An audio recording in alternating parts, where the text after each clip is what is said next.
Hey guys, this side CA में Ashutosh Lata from Jaipur Rajasthan for you all. So guys, स्वागत है आप सभी लोगों का लाटा प्रोफेशनल एकेडमी के प्लेटफॉर्म पर, जहां पर कॉस्टिंग आसान है। दोस्तों, आज से हम लोग ऑफिशियली हमारा स्ट्रेटेजिक कॉस्ट मैनेजमेंट का जो सब्जेक्ट है उसे स्टार्ट करने वाले हैं। सर, क्या लास्ट लेक्चर में हमने स्टार्ट नहीं किया था? लास्ट लेक्चर में मैंने आप लोगों को इस स्ट्रेटेजिक कॉस्ट मैनेजमेंट की स्ट्रेटेजीज बताई थी कि हमारी बुक्स क्या रहती हैं, क्या हमारा कोर्स कंटेंट है और कौन से कोर्स के अंदर आपके कौन से टॉपिक की कितनी वेटेजेस हैं। वो सारा एनालिसिस मैंने आप लोगों के साथ शेयर किया था। बट आज के इस लेक्चर से हम लोग ऑफिशियली स्टार्ट करने वाले हैं हमारा इंट्रोडक्शन ऑफ एससीएम सब्जेक्ट, या मैं यूं कहूं एससीएम सब्जेक्ट का एक टॉपिक, जिसमें मैं कहूंगा इंट्रोडक्शन के ऊपर डिस्कशन करेंगे। ये इंट्रोडक्शन में मैं आप लोगों को बताने वाला हूं बहुत छोटी छोटी बारीकियां कि आखिर ये स्ट्रेटेजिक कॉस्ट मैनेजमेंट सब्जेक्ट जो है वो कैसे डिफरेंट है हमारे इंटर के कॉस्टिंग से। तो आप लोग दोस्तों बिल्कुल आप लोग रिलैक्स होकर के आज का ही लेक्चर सुन सकते हैं, क्योंकि अगेन मैं आप लोगों को बोलना चाहूंगा कि ये वाला जो लेक्चर है अगेन आपके एग्जाम पॉइंट ऑफ व्यू से बहुत ज्यादा इंपॉर्टेंट नहीं है। बट क्योंकि आप लोगों को हर एक सब्जेक्ट को स्टार्ट करने से पहले हर एक सब्जेक्ट की छोटी से छोटी बारीकियों के बारे में आपको नॉलेज होना चाहिए कि आखिर ये सब्जेक्ट है क्या और इस सब्जेक्ट में हम लोग क्या कुछ किस तरीके से पढ़ेंगे और ये कैसे डिफरेंट है हमारे इंटर की कॉस्टिंग से। तो दोस्तों, जैसा कि आप लोगों को एक छोटे से छोटा, अब मैं हर एक स्टोरी या कोई भी एग्जांपल मैं आपको दे रहा हूं तो वो आप लोगों को बिल्कुल अच्छे से सुनना है, क्योंकि मैं उस एग्जांपल के थ्रू आप लोगों को कनेक्ट करूंगा किसी ना किसी टॉपिक के साथ। तो दोस्तों, आप सब लोगों ने एरोप्लेन देखा होगा, बचपन से हम लोग देखते आए हैं, घर की छतों से ऊपर देखते थे। कई बार भगवान ने हमें मौका दिया तो हमने प्लेन के अंदर से घर की छतों को भी देखा। तो चीजें समय के अनुसार हमेशा चेंज होती रहती हैं। तो आप लोगों ने प्लेन देखा होगा, और जो उन्होंने भी प्लेन में ट्रेवल किया है उनको आइडिया रहता है कि हम लोगों को क्या होता है कि जैसे हम लोगों को अगर प्लेन से कोई जर्नी करनी है तो हम लोगों को एक फिक्स टाइम पे पहले पहुंचना होता है। वो टाइम बेसिकली आपका बोर्डिंग टाइम जो रहता है वहां पर, उसके बाद में आपका क्या प्रोसेस होता है कि जिस भी कंपनी की आपने फ्लाइट बुक की है, लेट्स टेक एन एग्जांपल, मैंने इंडिगो की फ्लाइट बुक की है। अब इंडिगो की फ्लाइट अगर मैंने बुक की है तो आपको पता होता है कि आप लोगों को गेट से इंडिगो की एक बस आती है, वो आप लोगों को बस में बैठाते हैं और वो आपको सीधा प्लेन जो कि पार्किंग लॉट में खड़ा होता है वहां पर वो बस आपको ड्रॉप कर देती है। दोस्तों, आपको यहां से क्या सीखने को मिलेगा, मतलब कि हुआ क्या, इंडिगो कंपनी की जो बस है वो आपको जितने भी पैसेंजर्स हैं उनको बैठाती है और वो प्लेन में पार्किंग लॉट में छोड़ देते हैं। आप लोग अपनी अपनी सीट पर जाकर के बैठते हैं। फिर उसके बाद में वो जो प्लेन है वो धीरे धीरे क्या करता है, पार्किंग लॉट से आपके रनवे पर आता है, और जैसे ही रनवे पर आता है फिर वो अपने को, जैसे ही उसको टेक ऑफ करना है तो वो अपने आप फास्ट स्पीड से रन करके और टेक ऑफ कर जाता है रनवे से। सर, ये क्या एग्जाम्पल, मतलब हम लोगों को क्या एरोप्लेन कैसे उड़ता है ये समझाओगे? दोस्तों, इस एग्जाम्पल के थ्रू मैं आप लोगों को बताना चाहूंगा, बेसिकली आप इस एरोप्लेन के अंदर आप लोग हैं पैसेंजर, मैं हूं इस एरोप्लेन का पायलट। तो यहां पर आप लोगों के साथ भी कुछ ऐसा ही होने वाला है कि मैंने आप लोगों को पार्किंग के अंदर एरोप्लेन में बैठा लिया है। सिंस आपने मेरी क्लासेस परचेज कर ली है तो डेफिनेटली आप लोगों को एरोप्लेन में सीट मिल चुकी है। अब आपको क्या होगा, मैं कुछ धीरे धीरे छोटे छोटे फाउंडेशंस के साथ आप लोगों का ये जो प्लेन है, इस प्लेन को पार्किंग लॉट से मैं लेके आऊंगा रनवे पर, ताकि आप लोगों को समझ में आए कि आखिर ये सब्जेक्ट है क्या और ये किस तरीके से चलेगा।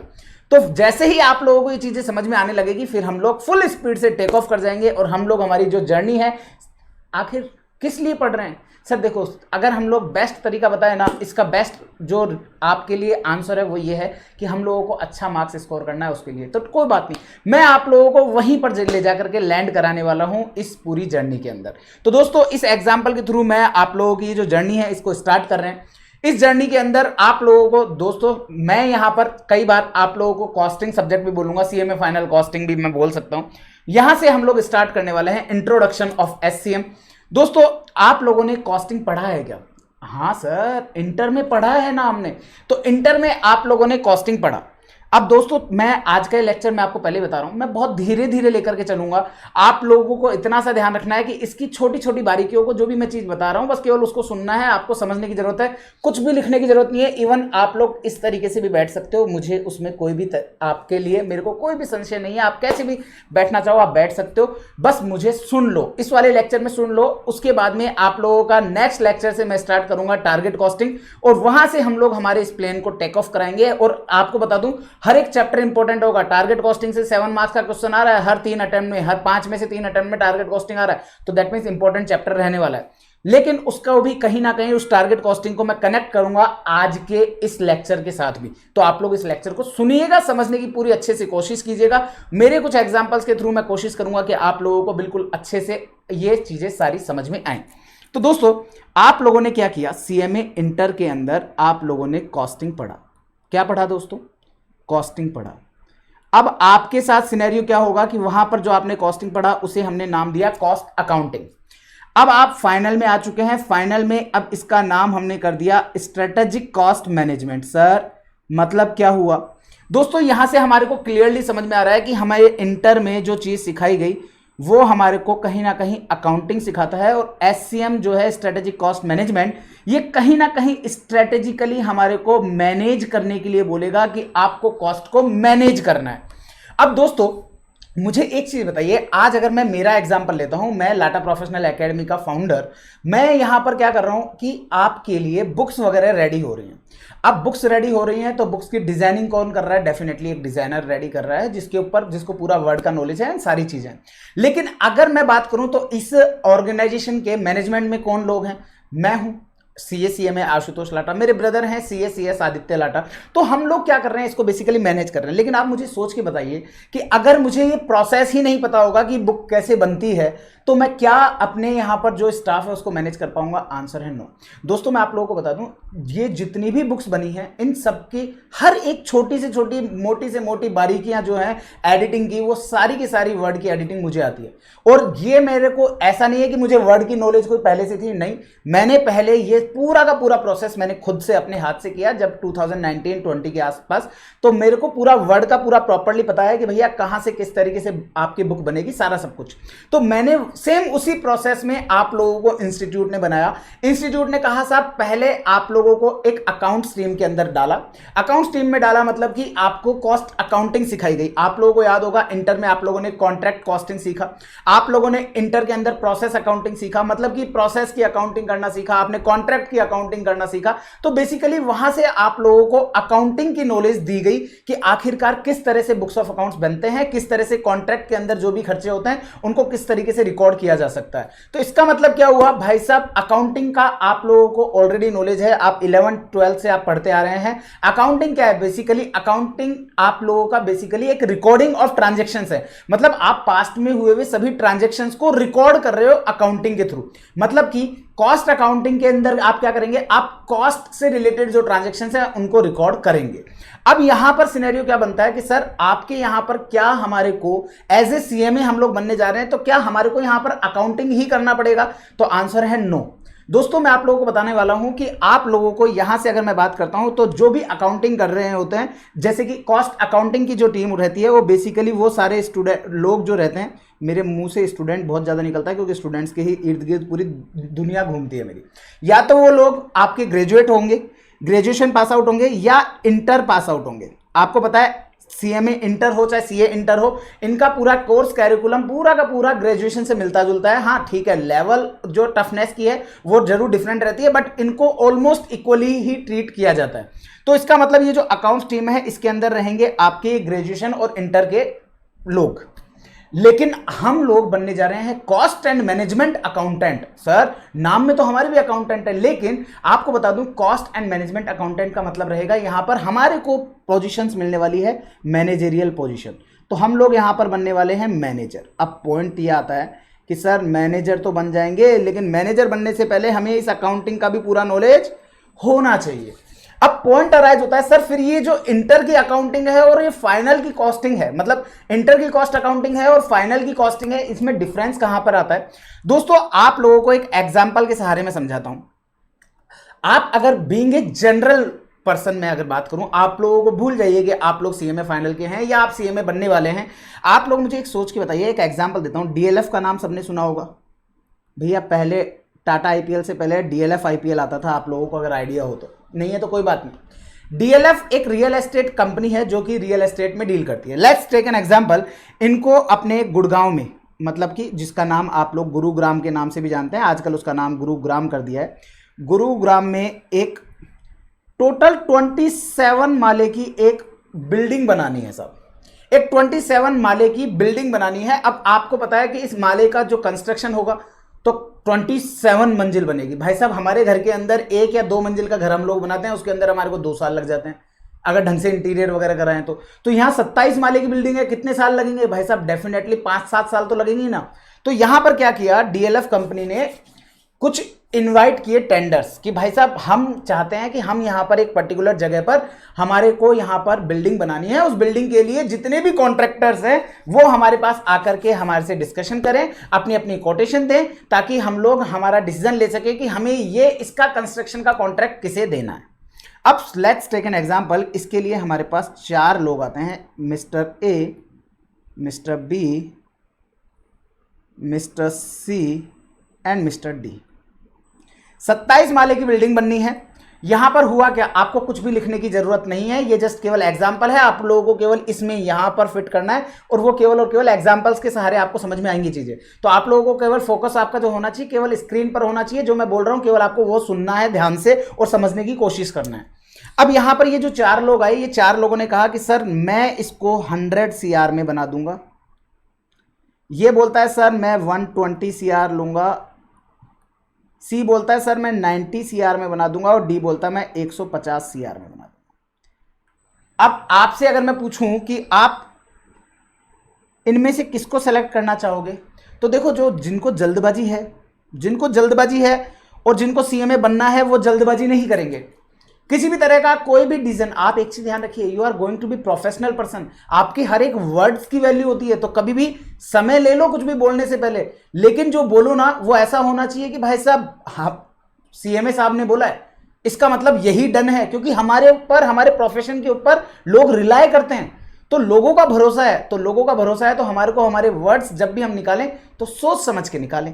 तो वैसे तो अगर मैं इसके पॉइंट ऑफ व्यू से बात करूंगा तो आप लोगों के माइंड में सीधा आएगा सर सेलेक्ट कर लीजिए सी को, लेकिन दोस्तों मैं आप लोगों को बताना चाहूंगा हम लोग कॉस्टिंग एस्पेक्ट पे बात करेंगे तो हम इसको सेलेक्ट कर लेंगे, लेकिन हम लोग स्ट्रेटेजिक कॉस्ट मैनेजमेंट पढ़ रहे हैं। स्ट्रेटेजिक कॉस्ट मैनेजमेंट में हम लोग एन नंबर ऑफ फैक्टर्स के ऊपर डिस्कशन करते हैं, दैट मीन्स हमें मैनेजमेंट करना है, और मैनेजमेंट कहता है कि केवल और केवल कॉस्ट ही इकलौता फैक्टर नहीं है, कुछ नॉन कॉस्ट फैक्टर्स भी हैं जिनको हमें आप इग्नोर नहीं कर सकते। Let's take an example. यहां पर अगर मैं बात करूं तो ये सी कहता है मैं 8 साल में बना दूंगा, बी कहता है मैं 5 साल में ही बना दूंगा। अब दोस्तों ऐसे केस में आप लोगों को पता है कि जो 5 साल में बनेगा वो 8 साल में, तो मतलब 3 साल के अंदर जो गैप है उस 3 साल में तो हम बेच बाच के निकल जाएंगे, तो हम ऐसे केस में हमारा जो रेवेन्यू है उसको फर्दर एक्सटेंड नहीं कर सकते, रेवेन्यू को पोस्टपोन नहीं कर सकते। तो इस तरीके से हमारे पास एन नंबर ऑफ फैक्टर्स रहेंगे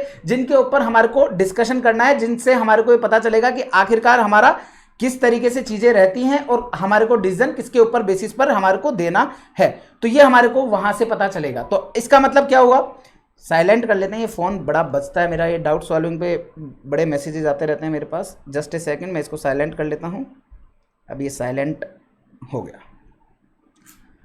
हाँ जी, तो अब यहां पर हमारे को क्या करने का है, हमारे को यहां पर एन नंबर ऑफ फैक्टर्स होते हैं, उन सब चीजों के ऊपर डिस्कशन करना होता है। क्वालिटी के ऊपर कोशिश करनी है कि क्वालिटी बिल्कुल प्रॉपर्ली बन रही है कि नहीं बन रही है, हमारे को कहीं किसी तरह का फाइनेंशियल चार्जेस का लॉस तो नहीं हो रहा। तो ऐसे एन नंबर ऑफ फैक्टर्स हैं जिनके ऊपर हमारे को यहां से डिसीजन लेना है, और उन डिसीजन के बेसिस पर ही हम लोग हमारा आगे का पूरा प्रोसेस कि कौन से सप्लायर कौन से कॉन्ट्रैक्टर को हमें सेलेक्ट करना है, ये सारी चीजें हमारी इसके ऊपर डिपेंड करती है।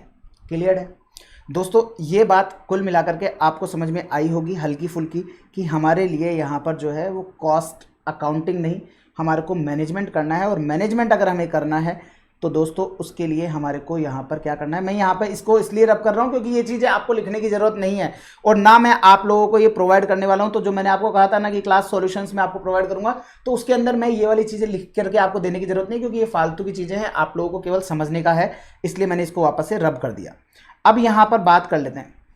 आप लोगों को आइडिया है कि हम एक सामान्य मानसिकता के आदमी, हमारा पाला किससे पड़ेगा सर, हमारा पाला पड़ेगा बिजनेस क्लास फैमिली से, मतलब कि बिजनेस क्लास लोगों से। हमारा डिस्कशन भी किससे होगा, या तो किसी कंपनी में होगा, या किसी पार्टनरशिप फर्म में होगा, या किसी पब्लिक लिमिटेड कंपनी में होगा, या किसी प्रोप्राइटरशिप फर्म से होगा। हमारा पाला जो भी पड़ेगा हमारे को हमारी लाइफ में, वो पड़ेगा हमारे बिजनेसमैन से।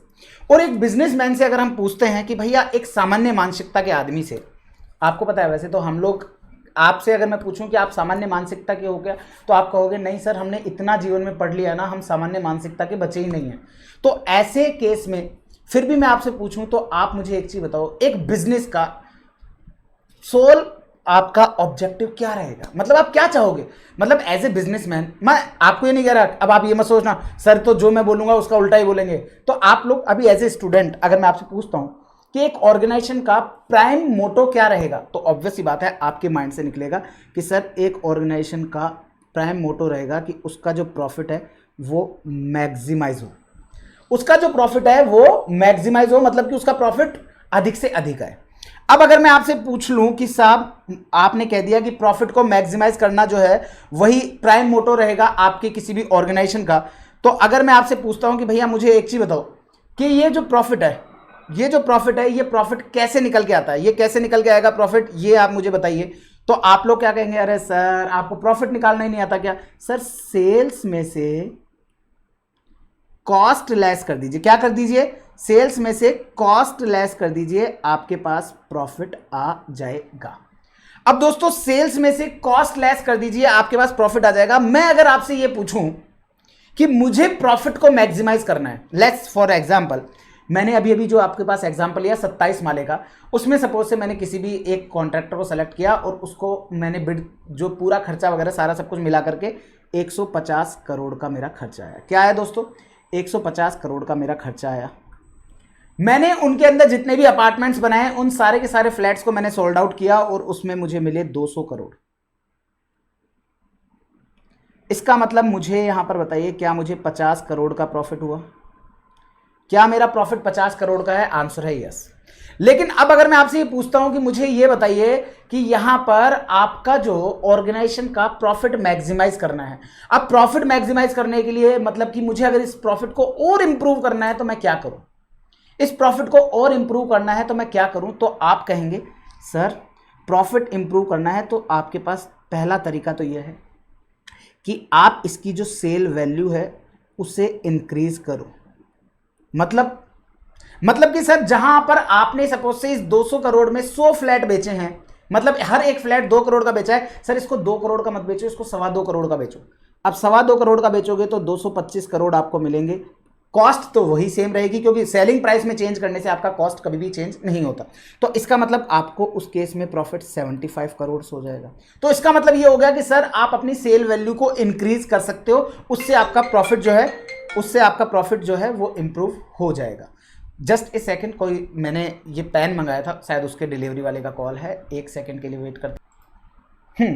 तो सेल वैल्यू इंक्रीज करने से सर ऐसा भी तो हो सकता है कि आप सेल वैल्यू इंक्रीज मत करो, आप इसमें से उससे नेगोशिएट करो सर सामने वाले से, और उसको बोलो कि देख भाई तू 140 करोड़ में कर रहा है तो कर दे। तो सर इसका मतलब इस केस में भी हमारे पास 60 करोड़ का प्रॉफिट हो जाएगा, मतलब प्रॉफिट बढ़ सकता है। इसका मतलब दूसरा तरीका हो गया कि सर हम सेल वैल्यू को इंक्रीज नहीं करें तो हम लोग कॉस्ट को डिक्रीज कर दें, ये भी संभव है। हम कॉस्ट को डिक्रीज कर दें, ये भी पॉसिबल है। और सर ऐसा भी तो हो सकता है कि हम सेल वैल्यू को इंक्रीज कर दें और कॉस्ट को डिक्रीज कर दें, मतलब कि इसका कॉम्बिनेशन भी हो सकता है। इसका जो कॉम्बिनेशन है वो भी हमारा हो सकता है। ये जो मैं बोल रहा था ना मेरा पैन आने वाला है, ये बेसिकली पैन वाले का कॉल ही नहीं था। हम किस्मत से एग्जांपल ले रहे हैं फ्लैट का, और मेरे पास मैंने भी कहीं से इंक्वायरी करी थी किसी अपार्टमेंट को बाय करने की, उन्हीं का कॉल आया, सर आपने इंक्वायरी करी थी। मैं कहा रुक जा रे, मेरे को पहले अपार्टमेंट खरीदने से पहले अपार्टमेंट का पैसा तो जुगाड़ने दे, बच्चा क्लास नहीं लेगा तो मैं अपार्टमेंट खरीदूंगा कहाँ से, है ना। तो यहाँ पर सेल वैल्यू इंक्रीज करने का ऑप्शन है, कॉस्ट को डिक्रीज करने से भी आपका प्रॉफिट बढ़ सकता है। और इन दोनों के कॉम्बिनेशन कैसे? सर आप इसको तो कर दो 225 करोड़, 2.25 करोड़ का एक फ्लैट, और इसको कर दो 140 करोड़, तो ऐसे केस के अंदर सर आपके पास टोटल 85 करोड़ का प्रॉफिट आ जाएगा। अब मुझे एक चीज बताओ, जितना आसानी के साथ हमने इन फिगर्स के साथ खेला, क्या एक्चुअलिटी में इतना आसान होगा ये सारी चीजें? मतलब क्या एक्चुअलिटी में इतना आसान हो जाएगा हमारे लिए ये सारा चीज डिस्कस कर देना? जैसे मैंने ये हर एक मिनट के अंदर 200 करोड़ को 2.25 करोड़ बना दिया, 150 करोड़ को 140 करोड़ बना दिया, इतना आसान होगा ये काम? इतना आसान हो जाएगा क्या? मुझे एक चीज बताइए। क्योंकि अगर मैंने बोला सेल वैल्यू इंक्रीज करूंगा, अब सेल वैल्यू इंक्रीज तो करोगे, लेकिन इस सेल वैल्यू के सेलिंग प्राइस के इंक्रीज करने का इफेक्ट कहाँ आएगा सर? आपके नंबर ऑफ कस्टमर। हो सकता है कि आपके नंबर ऑफ कस्टमर कम हो जाए, हो सकता है आपके नंबर ऑफ कस्टमर कम हो जाए। कॉस्ट अगर डिक्रीज करूंगा तो ऑब्वियस ही बात है कि कहीं ना कहीं क्वालिटी से कॉम्प्रोमाइज तो नहीं हो रहा है, कहीं क्वालिटी तो नहीं कर रही है। अब कॉस्ट अकाउंटिंग तो क्या कहता है, केवल फिगर्स के साथ खेलता है कॉस्ट अकाउंटिंग, लेकिन स्ट्रेटेजिक कॉस्ट मैनेजमेंट कहता है नहीं जी, हमारे को इनके साथ साथ डिफरेंट डिफरेंट पैरामीटर्स को भी ध्यान में रखते हुए चलना है। अब मैं आप लोगों से एक चीज पूछना चाहूंगा, अब देखिएगा, अब आपके लिए मैं आपको एज ए सीएमए पूछ रहा हूं, तो थोड़ा सा दिमाग लगा के बोलिएगा। मैंने यहां पर बोला कि मैं सेलिंग प्राइस को चेंज कर दूं, और मैंने यहां बोला मैं कॉस्ट को चेंज कर दूं। मेरे पास दो तरीके हैं, सेलिंग प्राइस को चेंज करना और कॉस्ट को चेंज करना। मुझे एक चीज बताइए, दोनों में से कौन सा मेरे अंडर में है, मतलब कौन सी ऐसी चीज है जो कि मैं कर सकता हूं। मतलब अब आप लोगों के माइंड में क्या आएगा सर? सेलिंग प्राइस डिसाइड करने वाला कौन सर? डीएलएफ। कॉस्ट डिसाइड करने वाला कौन सर? जो कॉन्ट्रैक्टर है, जो कॉन्ट्रैक्ट पे लेगा वो। मतलब कि कुल मिलाकर के सेलिंग प्राइस हम लोग डिसाइड करेंगे, हम। मैं हिंदी में लिख रहा हूं, उम्मीद करता हूं कि इंग्लिश मीडियम वाले लोगों को भी मेरी हिंदी समझ में आएगी। और यहां पर वो, मतलब कि कॉन्ट्रैक्टर। अब मुझे एक चीज बताइए, सेलिंग प्राइस डिसाइड कौन करेगा सर? मैं करूंगा। और कॉस्ट डिसाइड करेगा वो। अब मुझे एक चीज बताओ, अगर मैं आपको बोलूं कि मुझे एक चीज समझाओ कि यहां पर से कौन सी ऐसी चीज है जो कि आसानी के साथ चेंज हो सकती है। मतलब कि सेलिंग प्राइस को इंक्रीज करना है मुझे, कॉस्ट को डिक्रीज करना है कॉन्ट्रैक्टर को। कौन सी चीज ऐसी है जो कि आसान है? मतलब कौन सी ऐसी चीज है जो कि आसान है? अब आप लोगों के माइंड में आएगा सर आसान तो यही है कि सर सेलिंग प्राइस चेंज करना। क्यों? क्योंकि सेलिंग प्राइस तो सर आप खुद डिसाइड करोगे। मतलब कि मैं अपने आप को डीएलएफ का मालिक मान लेता हूं। छोटा क्यों माने यार, जब जीवन में बड़ा ही सोचना है तो बताओ यार। मेरे को छोटे छोटे लोग मेरे को फोन कर रहे हैं, सर फ्लैट लोगे क्या, और मैं यहाँ एग्जाम्पल में अपने आप को डीएलएफ का मालिक मान रहा हूं। बताओ, ये है वास्तविकताएं। तो आप लोगों को यहां पर सेलिंग प्राइस कौन डिसाइड करेगा? मैं। और कॉस्ट डिसाइड कौन करेगा? सामने वाला। लेट्स सपोज से एबीसी लिमिटेड। अब मेरे लिए कंसर्न ये है, मुझे एक चीज बताइए कि दोनों में से कौन सा काम आसान है, मतलब कौन सी चीज इजीली की जा सकती है।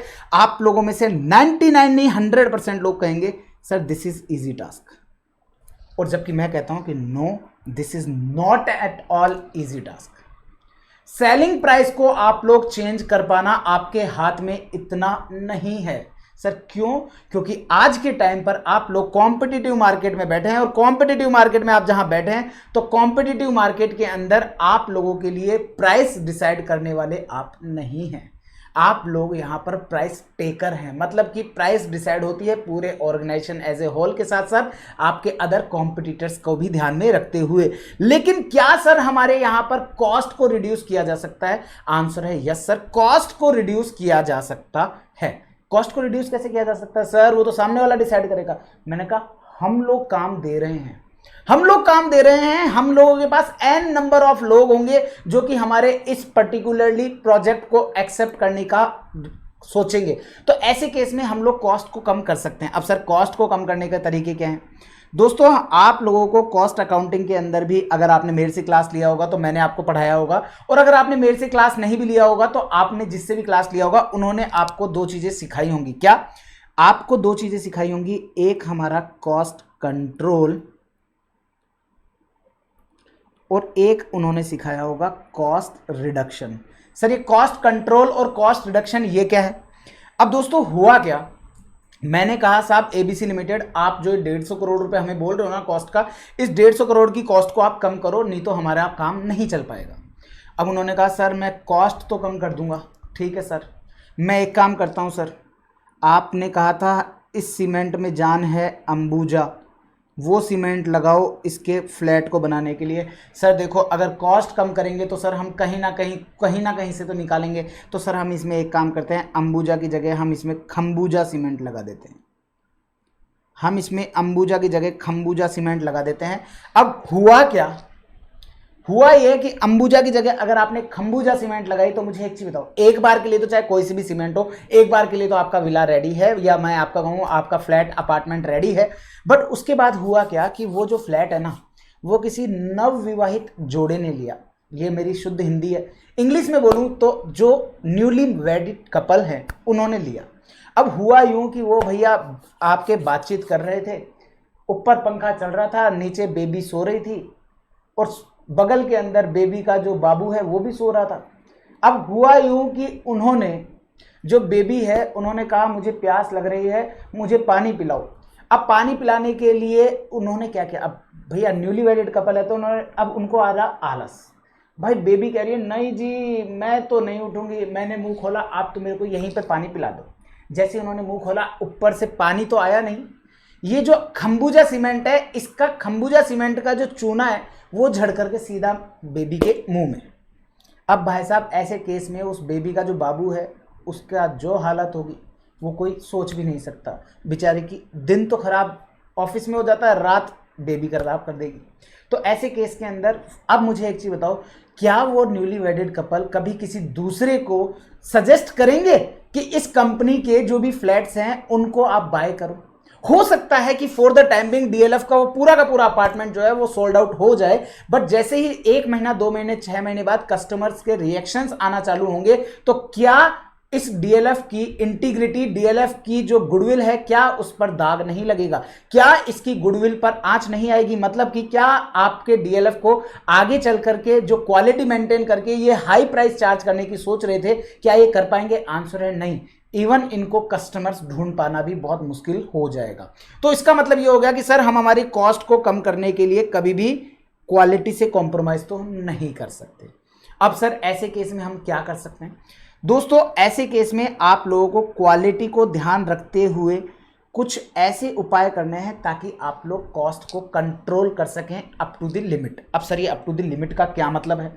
दोस्तों होता क्या है कि मेरे पास हुआ ये कि आपके डीएलएफ ने कहा कि साहब मैं इस प्रोजेक्ट से मुझे ना कहीं 60 करोड़ रुपए कमाने हैं। क्या करने हैं? 60 करोड़ कमाने हैं।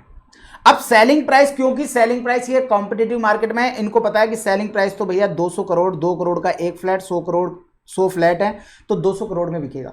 अब 60 करोड़ चाहिए तो इसका मतलब मुझे मेरी कॉस्ट 140 करोड़ के इर्द गिर्द रखनी है।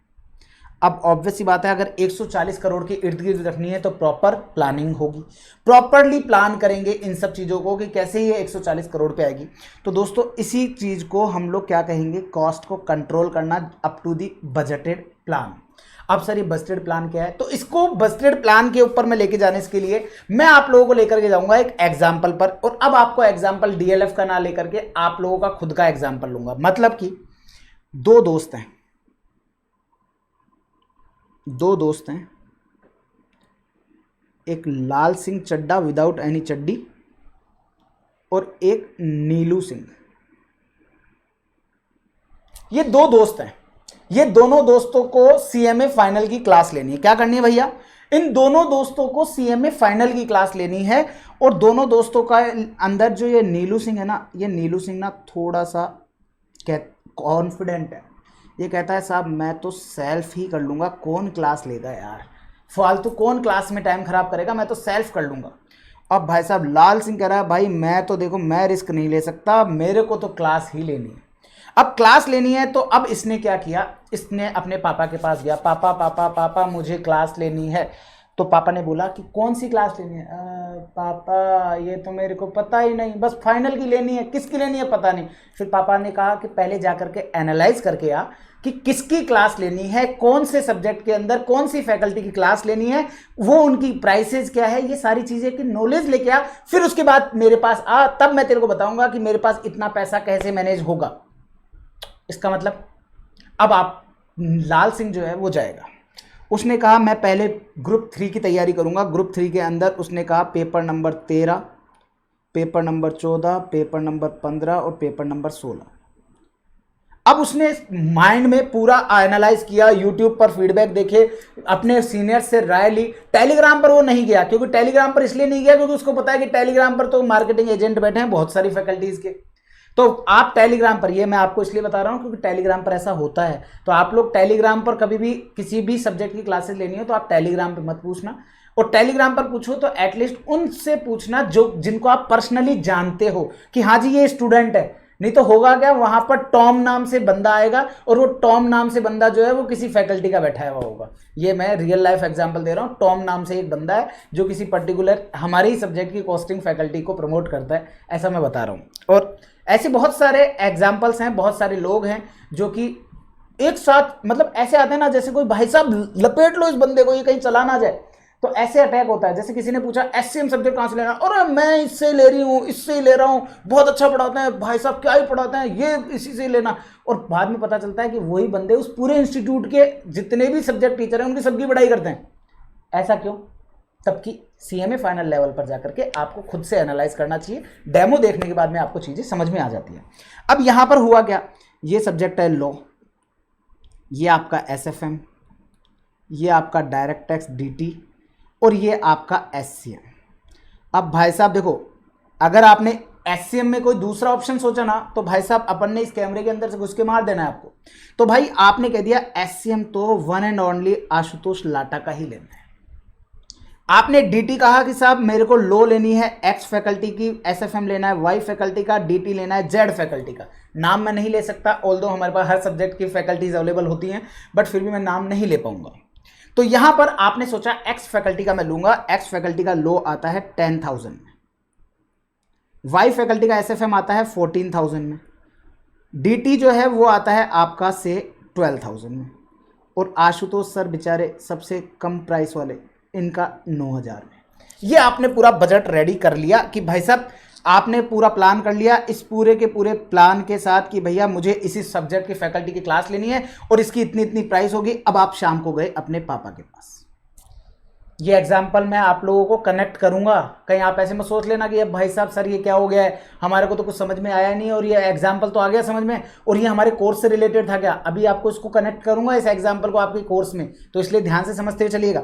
तो यहां पर क्या हुआ आपके लिए 10,000 प्लस 14,000 प्लस 12,000 प्लस 9,000, टोटल आपने पापा को कहा कि पापा 45,000 की प्राइस लगेगी। ये आपने पूरा का पूरा प्लान रेडी किया। अब पापा ने कहा ठीक है बेटा, मैं एक काम करता हूं, मैं आपके लिए जब नेक्स्ट सैलरी आएगी तब मैं पैसे का अरेंजमेंट कर देता हूं आपके लिए और तब आप क्लास ले लीजिएगा। ठीक है जी। अब पापा को 5-10 दिन बाद समय लगा। अब हुआ क्या, समय आया जब वो एक्चुअलिटी में लेने की बात आई, तो एक्चुअल में जब लेने की बात आई तो पेमेंट करने का समय आया।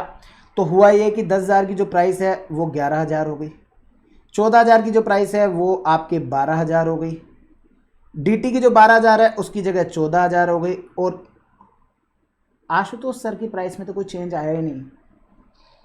अब हुआ क्या भाई, यहां पर तो समस्या आ गई। 11,000 प्लस 12,000 प्लस 14,000 प्लस 9,000, सर ये तो 46,000 हो गई। अब पॉइंट यहां ध्यान से सुनिएगा। अब पापा बोलेंगे कि बेटा ये क्या हुआ, तूने तो मुझे 45,000 बोला था, यहाँ एक्चुअलिटी में तू 46,000 खर्च करवा रहा है, ऐसा क्यों भाई, ऐसा क्या चक्कर है, तूने ऐसा क्या किया, कहीं ऐसा तो नहीं तू तेरी वाली को कहीं घुमाने के चक्कर से 1,000 रुपये की भाई साहब स्टारबक्स की कॉफ़ी पिला के लाऊंगा उसको, इसलिए 1,000 रुपये एक्स्ट्रा ले लिए, ऐसा तो नहीं है। उसने कहा नहीं पापा। तो उसने कहा कि बेटा तो फिर बाकी सारी बात ठीक है, लेकिन मुझे ये बता कि ये सारी चीज़ जो तूने की, इस चीज़ के अंदर फिर ये डिफरेंस क्यों आया। तो यहाँ पर उसने इसके डिफरेंसेस को कैलकुलेट किया, जिसे हम लोग वेरिएंसेस कहते हैं। आप लोगों ने ग्रुप 1 और ग्रुप 2 स्टैंडर्ड कॉस्टिंग में पढ़ा होगा। तो यहाँ पर यह हुआ कि आपने जो प्लान बनाया था उससे 1,000 रुपये एक्स्ट्रा लग गए, यहां पर आपके 2,000 रुपये आपके सेव हो गए, कम हो गए, यहां 2,000 रुपये आपके एक्स्ट्रा लग गए, और यहां पर कोई भी चेंज नहीं आया। ऐसे करके ओवरऑल आपको 1,000 रुपये का एडवर्स वेरिएंस आया। 1,000 रुपये का एडवर्स वेरिएंस आया। अब ये 1,000 रुपये का जो एडवर्स वेरिएंस आया ना दोस्तों, पापा ने कहा 1,000 का एडवर्स वेरिएंस तो आया, मुझे ये बता कि ये क्यों आया, इसके पीछे का रीज़न तो बता। तो पापा ने को मैंने बताया कि पापा एक्चुअली क्या हुआ, जो लो वाली क्लास थी ना वो मैंने एक्स टीचर की सोची थी, बट जैसे मैं परचेज करने गया तो उस टाइम पर मैंने देखा कि ए टीचर का नया बैच आया था और वो भी इक्वलेंट थे इन्हीं के जैसे, और उन्होंने नए बैच के अंदर प्राइसेस जो है ना वो एक्स टीचर से 1,000 रुपये एक्स्ट्रा रख ली। ठीक है, कोई बात नहीं। ये वाई के अंदर क्या, मुझे एक चीज़ बताओ, क्या ये वाई के लिए जो आपका एसएफएम में 2000 रुपए सेव हुए, इस पर क्या पापा पूछेंगे? क्या इस पर पापा पूछेंगे कि आपके ऐसा क्यों हुआ? क्या पापा आपसे पूछेंगे कि आपने यहां पर 2000 रुपए कैसे बचाए? या वो इसके ऊपर डिस्कशन ही नहीं करेंगे? मुझे एक चीज बताओ, आपके यहां पर 2 सब्जेक्ट की प्राइसेस जो है वो आपकी इंक्रीज हुई, एक सब्जेक्ट की प्राइस कम हो गई, उनका पापा का एम्फेसिस जो होगा, पापा का फोकस होगा, वो क्या होगा? क्या इन तीनों पर होगा या केवल इन 2 पर ही होगा? बहुत से लोग कहेंगे केवल इन 2 पर होगा, और मैं आपको बता दूं, अगर आप लोग एक प्रॉपर मैनेजर हैं तो आपका फोकस इस पर भी होगा। क्यों होगा? बीइंग पापा, इस पापा ये सोचेंगे कि भाई कहीं हमारे बेटे ने पैसा बचाने के कारण से किसी गलत फैकल्टी की क्लास तो नहीं ले ली, कहीं ऐसा तो नहीं बच्चे को लगा कि अरे यार मेरे एक जगह पर पैसे डीटी में ज़्यादा लग रहे हैं तो मैं उस पैसे को बचाऊं और एसएफएम में मैं थोड़ा कॉम्प्रोमाइज़ कर लेता हूं, किसी दूसरे फैकल्टी से ले लेता हूं, कहीं ऐसा तो नहीं कर लिया? इसी तरीके से अगर मैं बात करूं हमारे कॉर्पोरेट वर्ल्ड की, तो वहां पर भी जब इस तरह का कोई डिस्कशन होता है तो वो क्या सोचते हैं? वो सोचते हैं कि भैया क्वालिटी से कॉम्प्रोमाइज़ तो नहीं हो गया, कहीं कहीं प्रोडक्ट की क्वालिटी से तो कॉम्प्रोमाइज़ नहीं हो गया। अगर प्रोडक्ट की क्वालिटी से कॉम्प्रोमाइज़ हो गया तो भाई साहब फिर प्रॉब्लम है। तो ऐसे केस के अंदर उनका टारगेट रहेगा कि नहीं भैया, प्रोडक्ट की क्वालिटी से कॉम्प्रोमाइज नहीं होना चाहिए, हमको पैसा नहीं बचाना। जबकि कॉस्ट अकाउंटिंग क्या कहता है कि भाई साहब जहां पैसा बचे वहां पैसा बचा लो, क्योंकि उनका अल्टीमेट फोकस क्या होता है? उनका अल्टीमेट फोकस होता है कि भैया पैसा कम से कम लगना चाहिए, क्योंकि अल्टीमेटली जहां पैसा कम लगेगा वहीं से प्रॉफिट ज्यादा बन जाएगा। जबकि एक्चुअलिटी क्या है? स्ट्रेटेजिक कॉस्ट मैनेजमेंट कहता है कि हो सकता है कि शॉर्ट रन में हमारे को प्रॉफिट कम हो, बट वो लॉन्ग रन में जाकर के हमारी पूरी ऑर्गेनाइजेशन की स्ट्रेंथ, एक कॉम्पिटिटिव एज क्रिएट करता है और हमारे को लॉन्ग रन में जाकर के बहुत बेनिफिट्स देते हैं। तो यहाँ पर स्ट्रेटेजिक कॉस्ट मैनेजमेंट में जो हमारा व्यू रहेगा वो शॉर्ट टर्म व्यू ना रह करके लॉन्ग टर्म व्यू रहेगा। अब यहाँ पर अगेन उनसे जब पूछा गया तो उन्होंने इसके रीजंस बताए कि साहब सर इनका वाइफ फैकल्टी का क्या हुआ, इनका सर डिस्काउंट चल रहा था पापा, तो इन्होंने डिस्काउंट में दे दिया, तो पापा राजी हो गए कि भैया फैकल्टी वही सस्ता मिल गया। लेकिन जेड में क्या हुआ?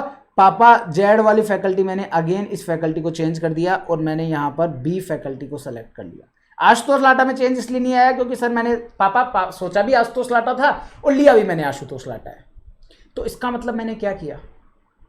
अब पापा क्या कहेंगे कि पापा ये कहेंगे कि भैया कुल मिलाकर के तूने ये गलती जो करी है ना, ये कोई बात नहीं, तूने ये चीज़ करी, लेकिन यहाँ पर हुआ क्या? अगर मैं आपसे प्रोसेस की बात करूँ तो प्रोसेस क्या हुआ? सर सबसे पहले प्लान रेडी किया, सबसे पहले हमने क्या किया? एक प्लान बनाया, फिर हमने एक्चुअल कॉस्ट कैलकुलेट किया, फिर उनके वेरिएंसेस जाने, फिर उन वेरिएंसेस के पीछे के रीजंस जाने कि भैया क्या क्यों चेंज आ रहा है, उनके रीजंस जानेंगे और फिर हम लोग करेक्टिव एक्शन लेंगे ताकि हम लोग उस वेरिएंसेस को आगे चल करके करेक्ट कर सकें। मतलब कि हम लोग हमारे आगे की कोर्स ऑफ एक्शंस को चेंज करेंगे। मतलब अब हम लोग जब भी नेक्स्ट बार फ्लैट बनाएंगे तो उसमें, इसका मतलब क्या हुआ? इसका मतलब अगर मैं इसकी स्टेप्स पर जाता हूं तो ये स्टेप्स जो कहलाती हैं इसे कहते हैं दोस्तों कॉस्ट कंट्रोल टेक्निक। इस एग्जांपल के सहारे मैंने आपको कॉस्ट कंट्रोल टेक्निक पूरा का पूरा इलेबरेट कर दिया है। आप देखेंगे मैंने यहां पर क्या किया? सबसे पहले प्लान रेडी किया, फिर उसका एक्चुअल अमाउंट कैलकुलेट किया, फिर उन दोनों के बीच का डिफरेंस कैलकुलेट किया और डिफरेंस क्यों आया इसके पीछे का रीजन फाइंड आउट किया और रीजन फाइंड आउट करने के बाद मैंने क्या किया? रीजन फाइंड आउट करने के बाद में मैंने करेक्टिव एक्शन लिया। इसे कॉस्ट कंट्रोल कहते हैं। आप लोगों की बुक के अंदर स्ट्रेटेजिक कॉस्ट मैनेजमेंट एससीएम का सार जो बुक आपको दी गई है, उस एससीएम के सार बुक के अंदर यहां पर आप देखेंगे पहले चैप्टर के आखिरी पेज पर मैंने कॉस्ट कंट्रोल टेक्निक के बारे में कुछ लिखा है। आइए अब मैं आप लोगों को उससे कनेक्ट करता हूं। तो इससे कनेक्ट करता हूं ताकि आप लोग इस सब चीजों को अच्छे से यहां से आप क्लिक कर सकें। मैंने जो एग्जांपल के थ्रू आपको पूरी प्रोसेस समझाया, 40 मिनट लगे मेरे को इन सारी चीजों को समझाने में और उससे निकल के आया आप लोगों का ये क्या है, क्या कह रहा है, ध्यान से देखिएगा। It is a technique used to provide the management with all necessary information and also align them properly with budget cost. यहां से हम लोग क्या करते हैं? पूरी प्रॉपरली पूरी की पूरी इंफॉर्मेशन गैदर करते हैं और इस इंफॉर्मेशन को हम लोग क्या करते हैं? अलाइन करते हैं प्रॉपरली हमारे बजटेड कॉस्ट के साथ। क्यों? So that they can identify reason of the difference between these two cost, ताकि हम लोग रीजंस फाइंड आउट कर सकें ये एक्चुअल और बजट में रीजन क्या आया and take necessary action to control the cost, और फिर हम लोग नेसेसरी एक्शन ले सके इस कॉस्ट को कंट्रोल करने के लिए। स्टेजेस की बात करते हैं तो सबसे पहले हमने क्या किया? बजट प्रिपेयर किया, फिर इवेल्युएट करी एक्चुअल कॉस्ट, फिर हमने कैलकुलेट किया वेरिएंसेस जो कि इन दोनों का गैप है, फिर उसके रीजंस को इन्वेस्टिगेट किया और फिर इंप्लीमेंट किए हमने नेसेसरी एक्शंस। अब आप लोग जब रिवाइज करोगे तो उसके लिए मैंने यहां पर आपको एग्जांपल दे दिया, क्लासेस ऑफ सीएमए फाइनल का फीस का बजट। ये मैंने आपको ऑलरेडी बुक में लिख के दे दिया ताकि आप लोगों को क्लिक हो जाए कि आशुतोष सर ने हाँ वो लाल सिंह चड्डा वाला एग्जांपल दिया था, लाल सिंह नीलू सिंह वाला एग्जांपल दिया था। तो this is all about cost control. In short अगर मैं बोलूं तो cost control is a technique जो कि आप लोगों की एक्चुअल कॉस्ट को बजटेड कॉस्ट पर लेकर के आने के लिए सारी की सारी स्ट्रेटेजीज अपनाते हैं कि हाँ जी हमने जो बजट बनाया हम उसी पर जाएं। ये होता है जी कॉस्ट कंट्रोल। अब आइए दूसरा प्रोसेस पर। दूसरा प्रोसेस आता है जी हमारा कॉस्ट रिडक्शन। अब जैसा कि नाम से ही पता चल रहा है कि यहां पर कहीं ना कोई तरीके से कॉस्ट का रिडक्शन होने वाला है। क्या हमने कॉस्ट कंट्रोल का पूरा नोट्स कंप्लीट कर लिया है? मैं एक बार मेरे नोट्स में, वैसे इतना ही नोट्स है कॉस्ट कंट्रोल का, मैंने बिल्कुल सर कॉस्ट कंट्रोल का इतना ही नोट्स आपका दिया हुआ है, ठीक है सर। अब आगे चलिएगा। अब यहां पर आप लोगों को आइडिया है, आज सपोज से मैं एक एग्जांपल देता हूं, क्या हम हमारी क्वालिटी से कॉम्प्रोमाइज़ करके कॉस्ट को कम कर सकते हैं? आंसर है नो सर। क्वालिटी से कॉम्प्रोमाइज़ करके तो फिर अंबुजा की जगह तंबुजा सीमेंट आप बना दोगे तो उससे कोई आपका कॉस्ट रिड्यूस नहीं हो पाएगा। तो दोस्तों कॉस्ट रिड्यूस तो हो जाएगा लेकिन वो क्या लॉन्ग रन में सस्टेन कर पाएगा? आंसर है नो, लॉन्ग रन में सस्टेन नहीं कर पाएगा। तो हमारे को वो वाला काम नहीं करने का। दोस्तों कॉस्ट रिडक्शन एक प्रकार से अगेन एक प्रोग्राम है। इस प्रोग्राम के तहत हम लोग क्या करने वाले हैं, हमारे पूरे प्रोसेस को हम लोग जानेंगे। अब इसके लिए एक एग्जांपल देता हूं मैं आप लोगों को। आपको पता है मैं आशुतोष लाटा, एक लॉन्ग बैक स्टोरी है आज के 2-3 साल पहले की। मैं और late sir Ratan Tata, although he is no more now, but मैं विद ड्यू रेस्पेक्ट मैं उनका एग्जाम्पल ले रहा हूँ। तो रतन टाटा सर का जो है, मैं और Ratan Tata sir Marine Drive Mumbai पर बैठे। हाइपोथेटिकल सिचुएशन से आई नो वेरी वेल कि अपन कहाँ, रतन टाटा सर कहाँ, ऑल्दो लाटा टाटा एक नाम जुड़ रहा है, बट यहाँ पर मैं एग्जाम्पल के लिए ले रहा हूँ कि मैं being a CMA all India rank 1 by mistake, मैं और Ratan Tata sir Marine drive पे बैठे और मरीन ड्राइव पे बैठे बैठे क्या कर रहे हैं, हम लोग दोनों नारियल पानी पी रहे। अब नारियल पानी पीते पीते हम लोग क्या कर रहे थे, हम लोग बैठे और बैठे बैठे हम लोग रोड साइड्स देख रहे थे। ऑल्दो बीच साइड भी हम लोग देख रहे हैं कि सी व्यू भी ले रहे हैं और इधर से रोड साइड भी कि कौन लोग आ रहे हैं, कितने लोग आ रहे हैं, क्या कर रहे हैं। तो हुआ यूँ कि वहाँ पर एक बड़े ही ताकतवर आदमी आता है। और वो ताकतवर क्यों, ये मेरी डिज़ाइन ना थोड़ी सी आपको बता दूं पहले ही,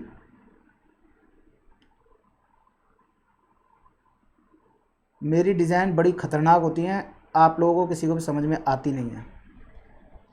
ये जो है ना, ये बेसिकली एक मोटरसाइकिल है। ऑल्दो दिखने में आपको पता नहीं क्या ही दिख रहा होगा, बट माना कि ये मोटरसाइकिल है। माना कि हम लोग बचपन से सुनते आए ना, माना माना माना, तो माना कि ये मोटरसाइकिल है। अब ये माना कि मोटरसाइकिल है तो ऐसे केस में आप लोगों को क्या करने का है। अब यहाँ पर हुआ ये कि भाई साहब एक बड़ा ताकतवर आदमी, मैंने कहा ना ताकतवर आदमी, वो यहाँ टंकी पर बैठा हुआ मोटरसाइकिल चला रहा है। सर टंकी पे बैठा हुआ, इतनी बड़ी मोटरसाइकिल है, वो टंकी पे क्यों बैठा है? मैं कहा नहीं, एक्चुअली वो अपनी वाइफ के साथ आया है। तो सर फिर वाइफ के साथ आया तो वाइफ इतना पीछू क्यों बैठी है? खुद की वाइफ है या और किसी की वाइफ है? नहीं, खुद ही की वाइफ है। फिर भी वो पीछू क्यों बैठी? वो चला के नहीं बैठी। एक्चुअलिटी में क्या हुआ कि उनका एक चिंटू, एक चिंटी, एक मिंटू, एक मिंटी, बाकी नेक्स्ट अपलोडिंग पर है, ठीक है। तो ऐसे करके टोटल 4 बच्चे उनके, कहा था ना ताकतवर आदमी है। अब आपके ताकतवर आदमी से आपका तो दिमाग और कहीं जाएगा। ताकतवर आदमी भाई साहब 6-6 लोगों को मोटरसाइकिल पे चला रहा है, ताकतवर है, हाथ में जान है उसके। अब आप लोग तो पता नहीं क्या कि क्या सोचते हो, उसका मैं कुछ नहीं कर सकता। I am not responsible for what you understand, है ना। तो यहाँ पर क्या हुआ, जैसे ही मैं और रतन टाटा सर ने उनको देखा तो रतन टाटा सर आपको पता है कि बड़े दिलदार आदमी, उनके माइंड में आया कि यार ये जो बच्चे हैं इनके साथ बड़ी जाती हो रही है कि क्यों, अभी तो छोटे हैं, 1 साल 2 साल 3 साल 4 साल, एक सबसे बड़ा 4 साल का है, फिर 3 साल का है, फिर 2 साल का, फिर 1 साल का। सर इतने गैप से हाँ हो जाते हैं, पॉसिबल है, एवरीथिंग इज़ पॉसिबल। तो वो हो गए। अब वो कैसे हो गए उसके ऊपर आपको नहीं जाना, आपको कॉस्टिंग सीखना है, बायोलॉजी थोड़ी। तो यहाँ पर हुआ क्या कि उन्होंने इनको देखा और इनको देखने के बाद उनके माइंड में आया कि यार ये तो भाई इसका मतलब ये है कि ये बंदा जो है ना, इसको अपने फैमिली को घुमाना भी है, लेकिन इसके पास औकात नहीं है गाड़ी खरीदने की। तो इसी जगह पर उन्होंने कहा कि आशुतोष लाटा जी, मैं चाहता हूं कि यार इस तरह के इस तबके के आदमी के लिए मैं कोई गाड़ी बनाऊं। और उन्होंने हैंड टू हैंड अपने मैनेजर को फ़ोन किया और वहां से उन्होंने कहा कि एक अनाउंसमेंट डाल दो फ्रॉम माय साइड कि टाटा ग्रुप ऑफ कंपनी एक नई गाड़ी लॉन्च करने वाली है। और उस गाड़ी का नाम उन्होंने लॉन्च कर दिया लखटकिया। नाम सुनते ही आपको समझ में आ गया होगा कि गाड़ी का नाम टाटा नैनो। अब हुआ क्या, भावुकता में आकर के उन्होंने क्या किया, इसका नाम तो अनाउंस कर दिया। अब नाम अनाउंस कर दिया, लेकिन अब उन्होंने कहा कि लखटकिया बोल दिया, मतलब कि लाख टके की, मतलब कि 1 लाख रुपए की। अब उन्होंने इसका नाम तो अनाउंस कर दिया, लेकिन अब उनके लिए समस्या ये हो गई कि अब इसको इस पर्टिकुलर कॉस्ट में कैसे उतारूं, इस पर्टिकुलर रेट में कैसे निकाल के लेकर के आऊं। तो उन्होंने कहा देखो साहब, मैंने रेट तो अनाउंस कर दी कि सेलिंग प्राइस मेरी 1 लाख होगी। अब उन्होंने कहा कॉस्ट कितनी होगी मुझे नहीं पता, लेकिन मैं ये चाहता हूं कि इसमें से ज़्यादा प्रॉफिट हम लोग नहीं कमाएंगे इसमें से, लेकिन हम यहाँ से 10,000 रुपये का प्रॉफिट कमाना चाहते हैं एक कार से। तो इसका मतलब अब क्या होगा, अब भाई साहब अब सिनेरियो ये बनेगा, अब 90 लाख रुपीज़ कॉस्ट लगने चाहिए। दोस्तों ये जो हमने निकाला सेलिंग प्राइस में से टारगेटेड प्रॉफिट को लेस करके, इसे हम बोलते हैं टारगेटेड कॉस्ट, इसे हम बोलते हैं टारगेट कॉस्ट। क्या बोलते हैं दोस्तों, टारगेट कॉस्ट। अब दोस्तों 90 लाख रुपीस के अंदर ये पूरी की पूरी जो आपके नैनो है ये बनानी पड़ेगी। अब इसके लिए क्या किया, अब आशुतोष लाटा को तो क्या है ना, ये 90 लाख निकालना तो आता था, कार की डिज़ाइन थोड़ी आती थी। तो उन्होंने कहा कार डिज़ाइनर को बुलाया कि कार डिज़ाइनर आओ, 2 टायर आगे लगाओ, 2 टायर पीछे लगाओ, ये गाड़ी बनाओ। उसने गाड़ी का पूरा नक्शा रेडी करके दे दिया कि सर ये लीजिए, ये गाड़ी रेडी कर दी, देखो गाड़ी हो गई रेडी। ये एक गेट बना दिया और एक पीछू गेट बना दिया, और ये पीछू का जो है ये गाड़ी के अंदर लगेज रखने के लिए जगह बना दी। अब उससे रतन टाटा सर ने पूछा कि बताओ इस नैनो के अंदर कितने रुपए में बनेगी। तो उन्होंने कहा सर 1,10,000 की बन रही है। आइला 1,10,000, कहता है ये तो लॉस मेकिंग काम हो जाएगा, ये तो लॉस मेकिंग काम हो जाएगा। अब क्या करें, तो लॉस मेकिंग काम तो हमको करना नहीं है। तो उन्होंने कहा आप अब मुझे इसमें से कॉस्ट को रिड्यूस करने के प्लान लेकर के आओ कि हम इसमें से कॉस्ट कैसे रिड्यूस कर सकते हैं। तो उन्होंने कहा कि सर मैं इसमें एक काम करता हूं कि ये जो हमने आगे का बोनट इतना आगे लिया है ना, मैं इसको हल्का कम कर देता हूं और मैं इसको आपके लिए इतना सा ही कर देता हूं। मैं इस गाड़ी के अंदर इतना सा ही बोनट कर देता हूं, और आप जाकर के चेक कीजिएगा comparative to other sedan car या अदर हैचबैक कार्स, जो छोटी जितनी भी कार्स हैं उन सब कार्स के कंपेरेटिवली आगे का जो बोनट है जहां पर इंजन होता है वहां नैनो में वो सबसे छोटा है। रीजन भी वहां पर अगेन ये जो टारगेट कॉस्ट को मीट आउट करने के लिए जो कॉस्ट रिडक्शन प्रोग्राम है वही वहां पर भी चलाया गया। तो आपने क्या किया बेसिकली, यहां पर हमने यहां पर हमारा जो प्रोडक्ट है उस प्रोडक्ट की डिजाइन में चेंज करके कॉस्ट को रिड्यूस किया। प्रोडक्ट की डिजाइन में कॉस्ट को रिड्यूस किया। क्या ये कॉस्ट का रिडक्शन है? आंसर है यस। क्या ये परमानेंटली रिड्यूस्ड हो गया है? आंसर है यस सर, परमानेंट रिड्यूस हो गया, क्योंकि हमने जो यहां पर इसका डिजाइन रेडी किया हम इसी डिजाइन को आगे भी फॉलो करने वाले हैं। क्लियर है? Done sir. तो प्रोडक्ट की डिजाइन चेंज हो गई, क्या कॉस्ट कम हो गई? आंसर है यस सर, कम हो गई। क्लियर है? एक एग्जाम्पल दूसरा, आज हुआ क्या, आशुतोष सर को अभी अभी आपने सुना ना, मेरे पास एक फोन आया और उसने कहा कि आपको एक फ्लैट देते हैं। मैंने कहा कितने का दोगे? तो उन्होंने कहा साहब 2,20,00,000 का। मैंने कहा भाई मेरा तो इतना बजट नहीं है। उन्होंने कहा सर अभी अभी ना मुख्यमंत्री आवास योजना के तहत एक सब्सिडी आई हुई है 3 मंथ्स की, तो आपको ये सर जो है ना आपके लिए ये कहीं ना कहीं 1,90,00,000 का पड़ जाएगा। तो मेरे लिए क्या हुआ, मेरे लिए इसकी कॉस्ट कम हो गई क्या? आंसर है यस। मुझे एक चीज बताओ, मैं यहां पर क्या करता हूं कि ये जो फ्लैट है मैं लेता हूं, इस फ्लैट के अंदर प्रॉपर्ली इंटीरियर करता हूं और फिर मैं सोल्ड आउट कर देता हूं। ये मैं सेमी फर्निश्ड लेता हूं। अब क्योंकि मुख्यमंत्री आवास योजना के तहत मैंने इसको लिया और वो मेरे को 1.9 करोड़ का पड़ गया, मतलब कि वो एक सब्सिडी आई हुई थी, उस सब्सिडी को मैंने यूज किया और उस सब्सिडी के तहत मेरे को 30 लाख रुपए कम पड़ा। मुझे एक चीज बताओ, क्या ये कॉस्ट का रिडक्शन है? बच्चा बोलता है यस और मैं कहता हूं नो। कॉस्ट का रिडक्शन मैं उसी केस में मानूंगा जब वो परमानेंट नेचर का हो। ध्यान रखिएगा इस बात का, परमानेंट नेचर का होगा तभी मैं उसको कॉस्ट का रिडक्शन मानूंगा, अदरवाइज उसको कॉस्ट का रिडक्शन नहीं मानूंगा। क्लियर है क्या? Done sir. अब मुझे एक चीज बताइए, इसके अलावा कॉस्ट रिडक्शन करने का और क्या तरीका हो सकता है? कुछ एग्जांपल्स अब हमारे लाटा प्रोफेशनल एकेडमी के लेकर के चलते हैं। आइए दोस्तों ध्यान से देखिएगा। आशुतोष सर ने कहा कि यार आशुतोष सर एससीएम पढ़ाते हैं। क्या पढ़ाते हैं? एससीएम। अब मैंने क्या किया, मैंने एक्सपेक्ट किया कि यार मैं नया बैच लेके आ रहा हूँ, नई रिकॉर्डिंग्स के साथ आ रहा हूँ 2025 की। अब ये स्टूडेंट 2027 तक के जितने भी स्टूडेंट हैं उनको सबको यही क्लास जाएगा। हम लोग बीच बीच में जो भी चेंजेस आएंगे उनको चेंजेस अपडेट कर देंगे ताकि बच्चों के पास कोई भी दिक्कत ना आए और उनको पूरी की पूरी अपडेटेड क्लास मिले। तो मैंने क्या किया, मैंने 2000 बुक की कोटेशन मांगी। क्या मांगी दोस्तों? कोटेशन मांगी। किससे? हमारे प्रिंटिंग हाउस से। हमारा जो प्रिंटिंग हाउस है उसको मैंने कहा कि 2000 बुक्स जो है ना वो हमें प्रिंट करवानी है, आप इन 2000 बुक्स की प्रिंटिंग की कॉस्ट हमें बताइए। आपको बताना चाहूंगा कि प्रिंटिंग के अंदर दो तरह की कॉस्ट होती है, एक फिक्स्ड कॉस्ट होती है और एक वेरिएबल कॉस्ट होती है।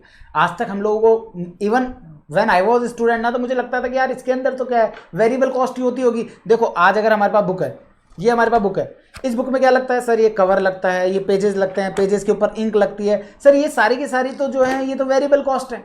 लेकिन ऐसा नहीं है, कुछ सेटअप कॉस्ट भी होती है, या मैं यूं कहूं कुछ फिक्स्ड कॉस्ट होती हैं जो कि पर्टिकुलरली बुक के हिसाब से बनती है। मतलब कि हमारे इस पूरी बुक की एक ट्रे बनती है, ट्रे इन द सेंस मतलब कि इसका पूरा एक सांचा तैयार होता है जिसमें हमारे इनकी पेजेस के अंदर क्या क्या चीज़ें होती हैं वो हमारा रेडी होता है, वो हमारी फिक्स कॉस्ट होती है। तो उन्होंने कहा सर आपकी 2000 बुक है, मैं इसमें आपको बाइफर्केशन के साथ समझाऊंगा कि सर आपकी कैसे कैसे कॉस्टिंग पड़ेगी। उन्होंने कहा सर देखो यहाँ पे कुछ फिक्स्ड कॉस्ट लगेगी, कुछ वेरिएबल कॉस्ट लगेगी। वेरिएबल कॉस्ट के लिए उन्होंने कहा कि सर देखो मैं आपको बताता हूँ, आपके टोटल 2000 बुक है। बिल्कुल है सर। एक बुक में कितने पेजेस होंगे? तो मैंने कहा एक बुक में आप मोटा मोटी मान के चलो, वैसे तो 1000 से ज़्यादा पेजेस हैं बट आप ये मान के चलो 1000।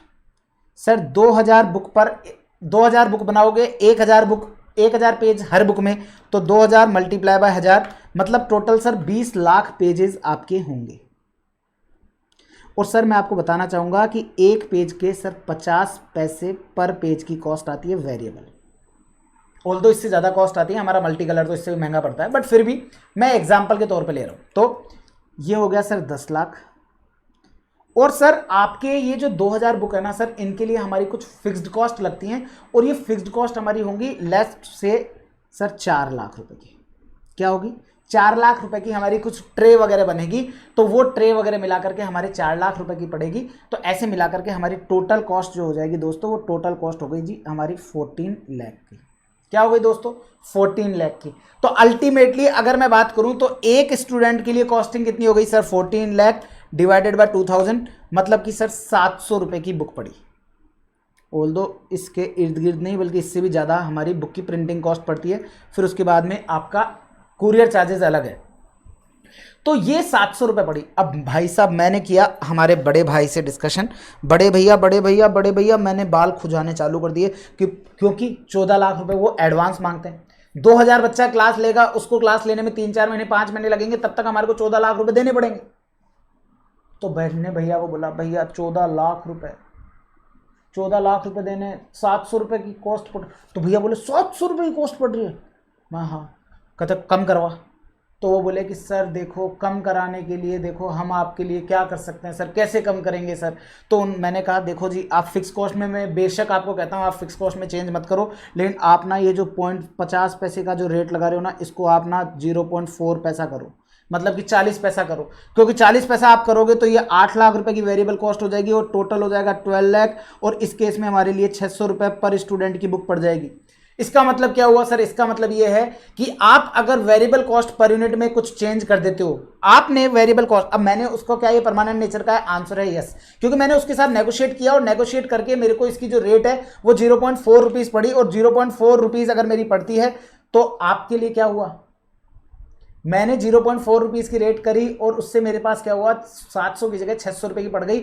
मतलब कि मेरी वॉल्यूम सेम 2000 की 2000 यूनिट, लेकिन मैंने वेरिएबल कॉस्ट पर यूनिट में चेंज किया, उससे मेरी टोटल कॉस्ट में चेंज आ गया। ये भी एक तरीका है कॉस्ट रिडक्शन का। एक हुआ यह कि उन्होंने कहा सर देखो, आपको करवाना हो तो करवाओ, नहीं करवाना मत कराओ। आपको लगता होगा कि आपके पास 14 लाख रुपए का बहुत बड़ा काम हो गया, हमारे लिए 14 लाख का काम बहुत छोटा सा है, हम आपको 2 सेकंड में मना कर देंगे कि हम आपका काम नहीं कर रहे। अब भाई साहब मैंने देखा कि यार, मैंने कहा ऐसी क्वालिटी, क्योंकि मैं आपको बता दूं जितनी भी बुक्स हमारी जहाँ से भी बनती हैं वहाँ से ऑल ओवर इंडिया के सभी बेस्ट से बेस्ट फैकल्टीज़ वहीं से बुक प्रिंट कराते हैं, चाहे सीए के हों चाहे सीएमए के, बड़ी से बड़ी फैकल्टी जिनके 10-10 20-20 हज़ार स्टूडेंट को क्लास जाती हैं, वो सारे उसी जगह से प्रिंट कराते हैं जहाँ से हम लोग प्रिंट करा रहे हैं। ऐसा एक्चुअलिटी में मैं बता रहा हूँ, ठीक है ना। तो ऐसे केस में उन्होंने मना कर दिया। अब मना कर दिया तो भाई साहब फिर मैंने कहा आप तो देखो, ये हमारे को 700 रुपये पर स्टूडेंट तो बहुत महंगी कॉस्ट पड़ रही है, आप हमें इसे कम करने का कोई तरीका बताओ। तो उन्होंने कहा सर आप एक काम क्यों नहीं करते, आप एक काम करो सर, 2000 की जगह आप 5000 बुक सेल कर, 5000 बुक प्रिंट करा लो। 5000 बुक प्रिंट कराओगे तो आपकी फिक्स्ड कॉस्ट तो ये की यही रहेगी। यहाँ आपके 50 लाख पेज हो जाएंगे, तो 50 लाख के केस में आपके 25 लाख रुपए की वेरिएबल कॉस्ट हो जाएगी, और ये टोटल आपके 29 लाख रुपीज़ आपके हो जाएंगे। और ये 5000 के ऊपर होगा तो 29 लाख डिवाइडेड बाय 5000, तो सर आपके लिए मात्र 580 रुपये की ही कॉस्ट हो जाएगी पर स्टूडेंट। मतलब क्या हुआ? मतलब मैंने जो हमारी क्वांटिटी है उस क्वांटिटी में चेंज करने के लिए उसने हमें सजेस्ट किया कि सर आप अपनी क्वांटिटी को चेंज कर लो, क्वांटिटी इंक्रीज कर लो। क्वांटिटी इंक्रीज करोगे आपकी कॉस्ट अपने आप रिड्यूस हो जाएगी। मुझे एक चीज बताओ, क्या क्वांटिटी जब जब मैं इंक्रीज करूंगा तो क्या मेरी कॉस्ट हमेशा इंक्रीज होगी? आंसर है यस। तो इसका मतलब ये तरीका हो गया कि भैया कॉस्ट रिड्यूस करने के लिए मैं मेरी क्वांटिटी को भी इंक्रीज कर सकता हूं। क्लियर है? इसका मतलब मैंने अभी तक एक चीज सीखी कि कॉस्ट को रिड्यूस करना है तो आप अपनी वेरिएबल कॉस्ट पर यूनिट को चेंज करो, चाहे आपकी यूनिट सेम ही क्यों ना रहे। आपकी यूनिट सेम रखो और वेरिएबल कॉस्ट पर यूनिट में चेंज कर दो। उसके अलावा आपके पास तरीका यह है कि आप यूनिट्स को इंक्रीज कर दो, चाहे variable cost per unit same रख लो। ये 2 तरीके हो गए।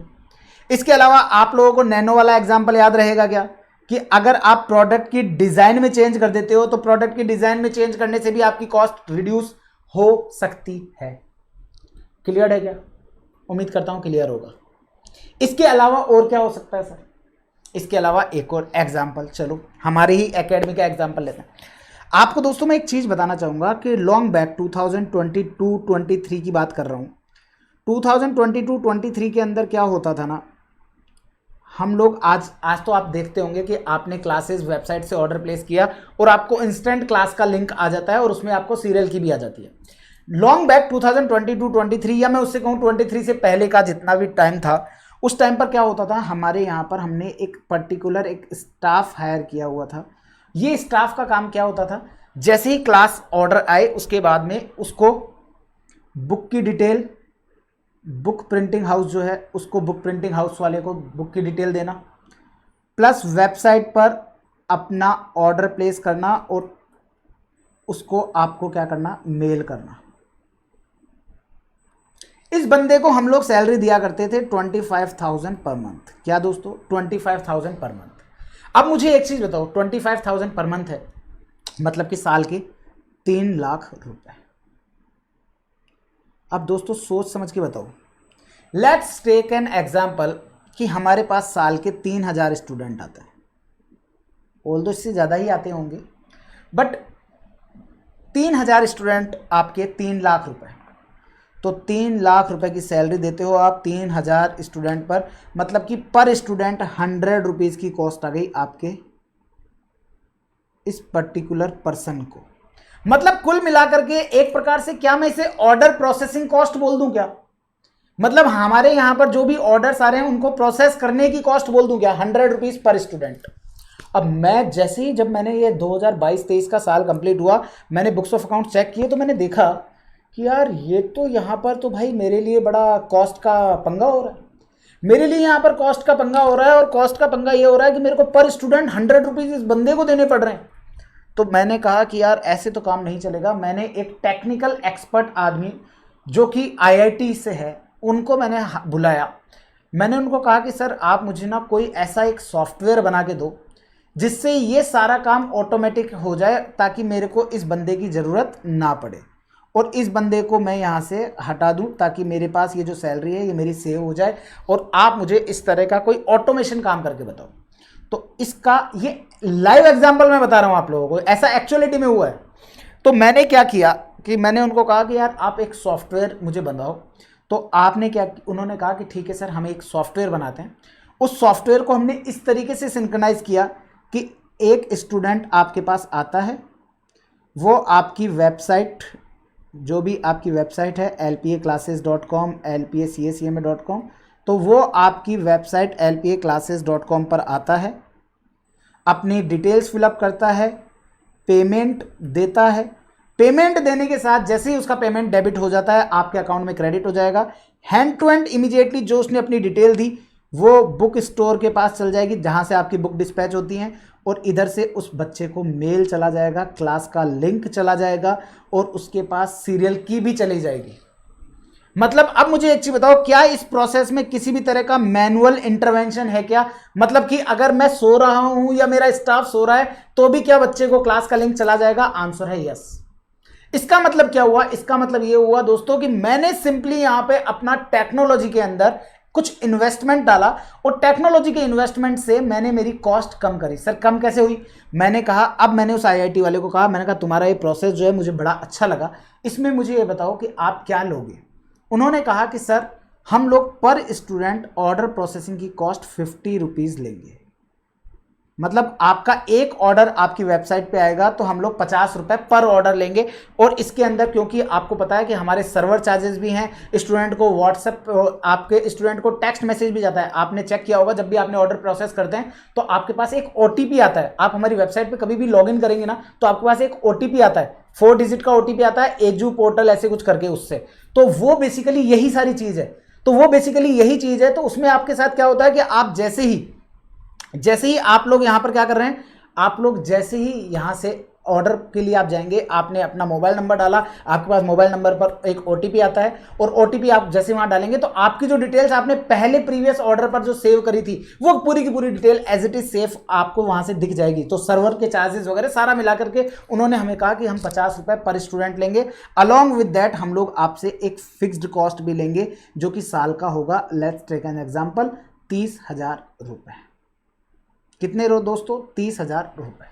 अब मुझे एक चीज बताओ, 50 रुपए पर स्टूडेंट और 30,000 रुपए, अगर सपोज मेरे वही 3,000 स्टूडेंट रहते हैं तो 30,000 रुपए पर 3,000 स्टूडेंट पर 30,000 रुपए, तो इसका मतलब 10 रुपए ये हो गए।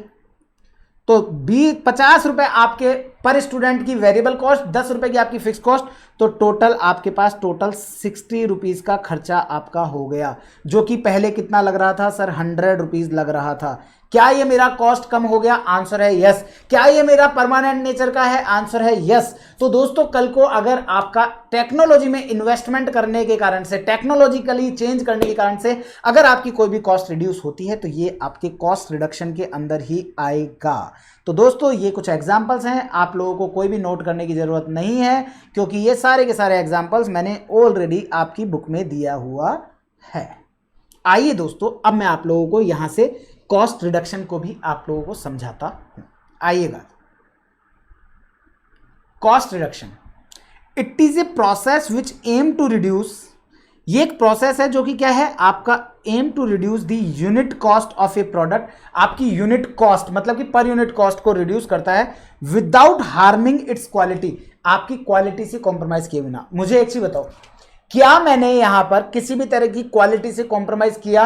अगर मैंने मेरे स्टूडेंट का ऑर्डर प्रोसेस करने के लिए मैंने दूसरी टेक्निक यूज करी, तो पहले वो चीज हमारा मैनुअली भेजा जाता था, अब वो सिस्टम भेज रहा है। तो cost reduction should be permanent in nature. ये आपका परमानेंट होना चाहिए। अब cost reduction can be done by two ways, दो तरीके से किया जा सकता है। पहला, reduce total cost with same volume. आपको याद होगा टोटल कॉस्ट को रिड्यूस करना सेम वॉल्यूम के साथ, वो कब पॉसिबल है? जब आप वेरिएबल कॉस्ट पर यूनिट में चेंज करो, 50 पैसे पर पेज की जगह 40 पैसा पर पेज लगाओ।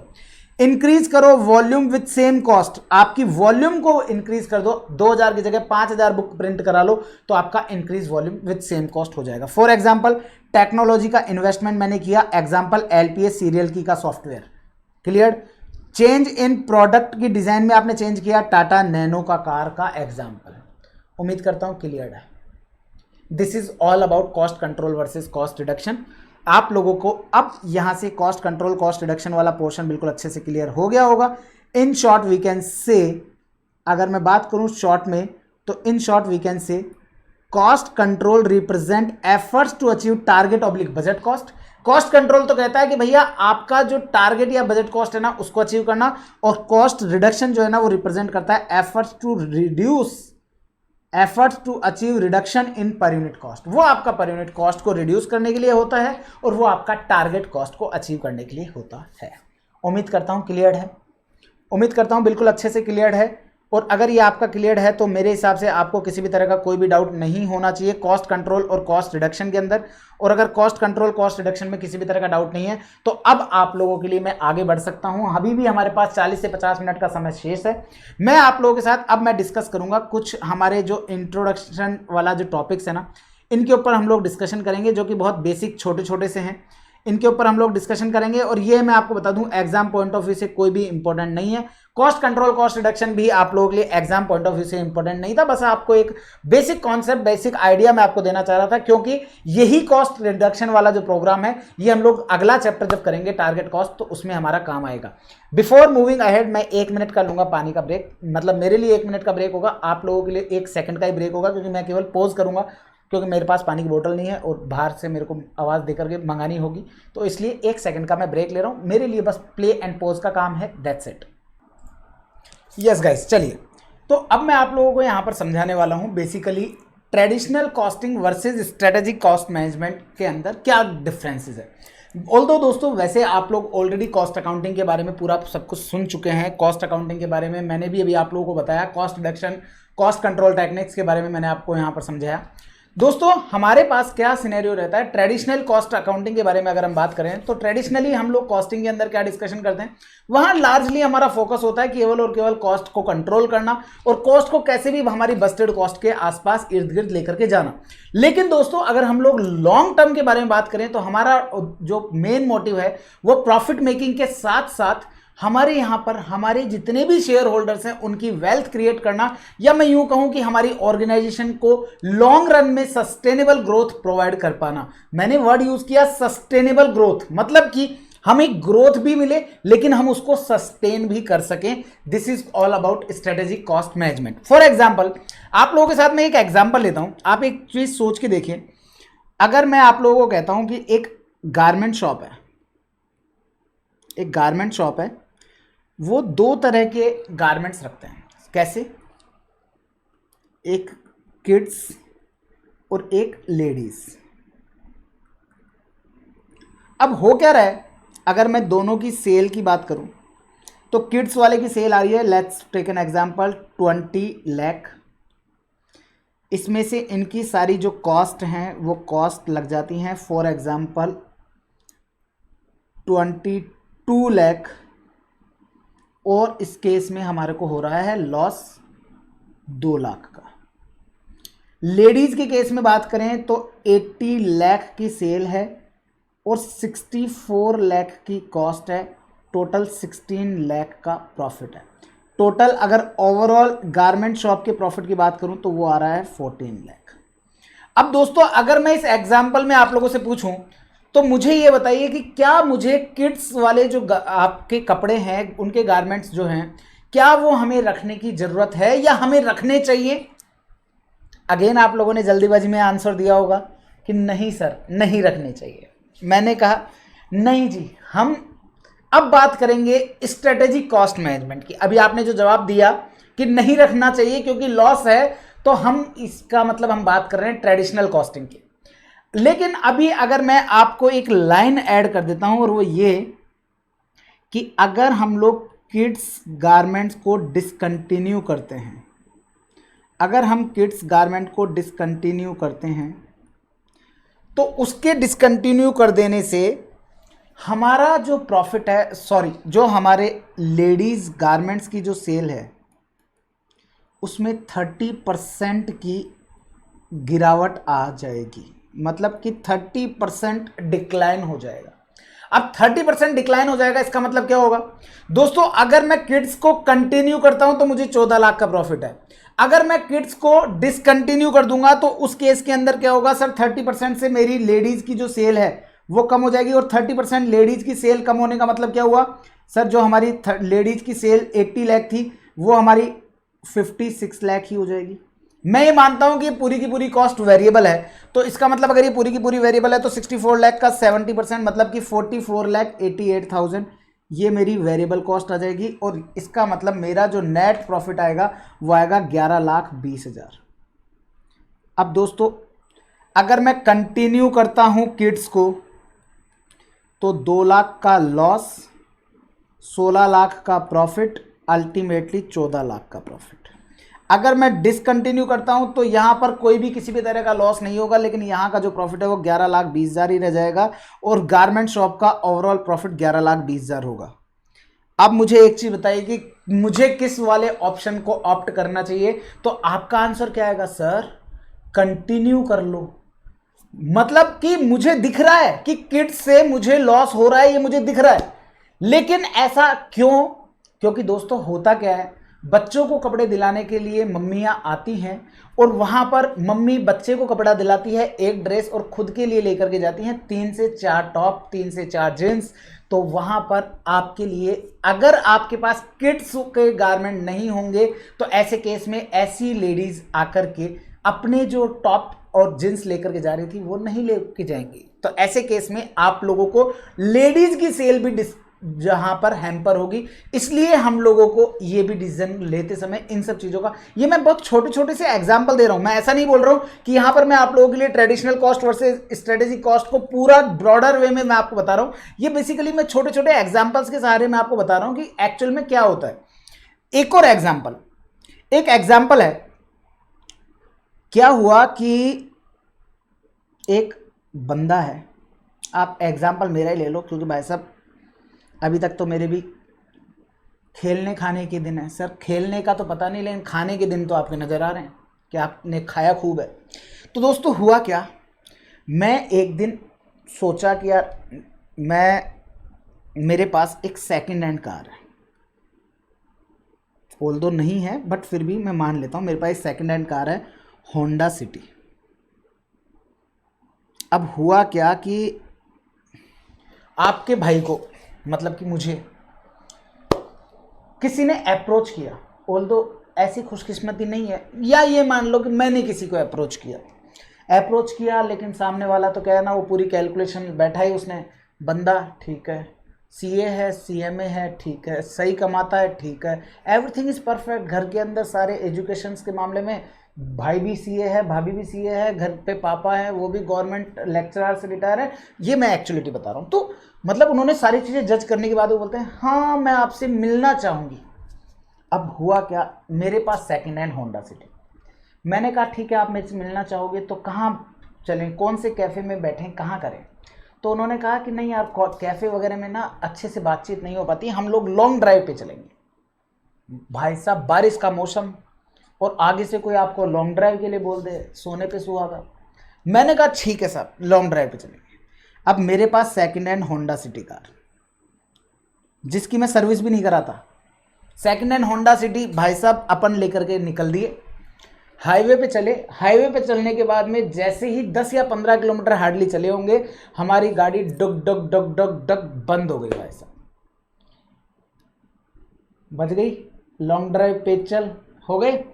अब हुआ क्या, जब मैंने वहां पर देखा तो भाई साहब आगे से बोनट खोला तो बोनट में से धुआं निकल रही है भयंकर, मतलब इंसान की गर्मी गाड़ी के अंदर से निकल रही है। बताओ यार कैसे कैसे काम हो रहे हैं। अब ऐसे केस में हुआ क्या कि मैंने सोचा कि यार अब तो बड़ी समस्या हो गई। मैंने जो हाईवे असिस्टेंट्स के लिए मैंने कॉल किया, उन्होंने कहा कि सर आपकी गाड़ी में तो बहुत बड़ी समस्या है, ये गाड़ी गैराज में जाएगी और 10 से 15 दिन का समय लगेगा। मैंने कहा ओ भाई साहब, मेरी तो आज डेट पर आया था, मैं तो मेरी तो बज गई बैंड। तो दोस्तों इसका मतलब क्या हुआ, बेसिकली मैंने प्रिवेंटिव मेजरमेंट्स नहीं लिए थे। मतलब मेरा भाई मेरे को बार बार बोलता था कि अरे ये तेरी होंडा सिटी को सर्विस कराते रहा कर, इसको हर 6 महीने 12 महीने से सर्विस करा लिया कर इसकी, ताकि इसमें कभी भी कोई कूलेंट का या किसी भी तरह का इंजन में किसी भी तरह का कोई भी काम की जरूरत ना पड़े और ये गाड़ी तेरी स्मूथली चलती रहे। लेकिन अपन बड़े आलसी, अपने को कौन सा कराना है। मैं अपन क्या है, अपन आधे से ज़्यादा काम कब करते हैं, जिस दिन होगा उस दिन देखा जाएगा। और कसम से जिस दिन वो होता है ना तो देखा नहीं जाता है। तो ऐसा ही कुछ हुआ। मतलब मैंने सोचा था कि यार जिस दिन खराब होगी तब की तब देखी जाएगी, लेकिन हुआ यूं कि जिस दिन खराब हुई ना उस दिन सामने वाले ने जो मेजर किया था ना, वो आकर के क्या सोचा, यार साला दिखता ही अच्छा था, दिखता ही अमीर था, ये तो सेकंड हैंड खटाला लेके घूमता है साला। तो इसलिए मतलब समस्या हो गई। तो इसका मतलब क्या हुआ कि प्रिवेंटिव मेजरमेंट नहीं लिए मैंने। तो एक्चुअलिटी में क्योंकि हमारे स्ट्रेटेजिक कॉस्ट मैनेजमेंट कहता है कि भाई साहब आप वेट मत करो कि भाई साहब कभी आपके मशीन में रिपेयरिंग की जरूरत पड़ेगी तब आप रिपेयरिंग करोगे। भैया उसके कारण से आपका जो प्रोडक्शन स्टॉप होगा, प्रोडक्शन स्टॉप होगा तो ऑब्वियसली आप टाइमली डिलीवरी नहीं दे पाओगे, टाइमली डिलीवरी नहीं दे पाओगे तो कस्टमर टाइमली आपका सेटिस्फाई नहीं होगा और उस कारण से आपके कस्टमर्स और किसी कॉम्पिटिटर की तरफ स्विच हो सकते हैं। तो इसका मतलब आपको प्रिवेंटिव मेजरमेंट लेकर के चलना चाहिए। जबकि ट्रेडिशनल कॉस्टिंग क्या करता है, ट्रेडिशनल कॉस्टिंग कहता है नहीं जी जिस दिन होगा उस दिन देखा जाएगा, तब का तब करेंगे, कौन खर्चा लगाएगा। कहता है हर साल में 2-2 3-3 बार मैं इसकी सर्विस कराऊंगा, उससे बेटर है मैं उस सर्विस के पैसे को बचा लूं। और ऐसी समस्या आ जाती है ट्रेडिशनल कॉस्टिंग सिस्टम में, जो कि ऐसा नहीं होगा स्ट्रेटेजिक कॉस्ट सिस्टम में, क्योंकि स्ट्रेटेजिक कॉस्ट सिस्टम बहुत आगे का देख करके चलता है, लॉन्ग टर्म विजन लेकर के चलते हैं और लॉन्ग टर्म विजन के साथ वो आगे बढ़ते हैं। क्लियर है?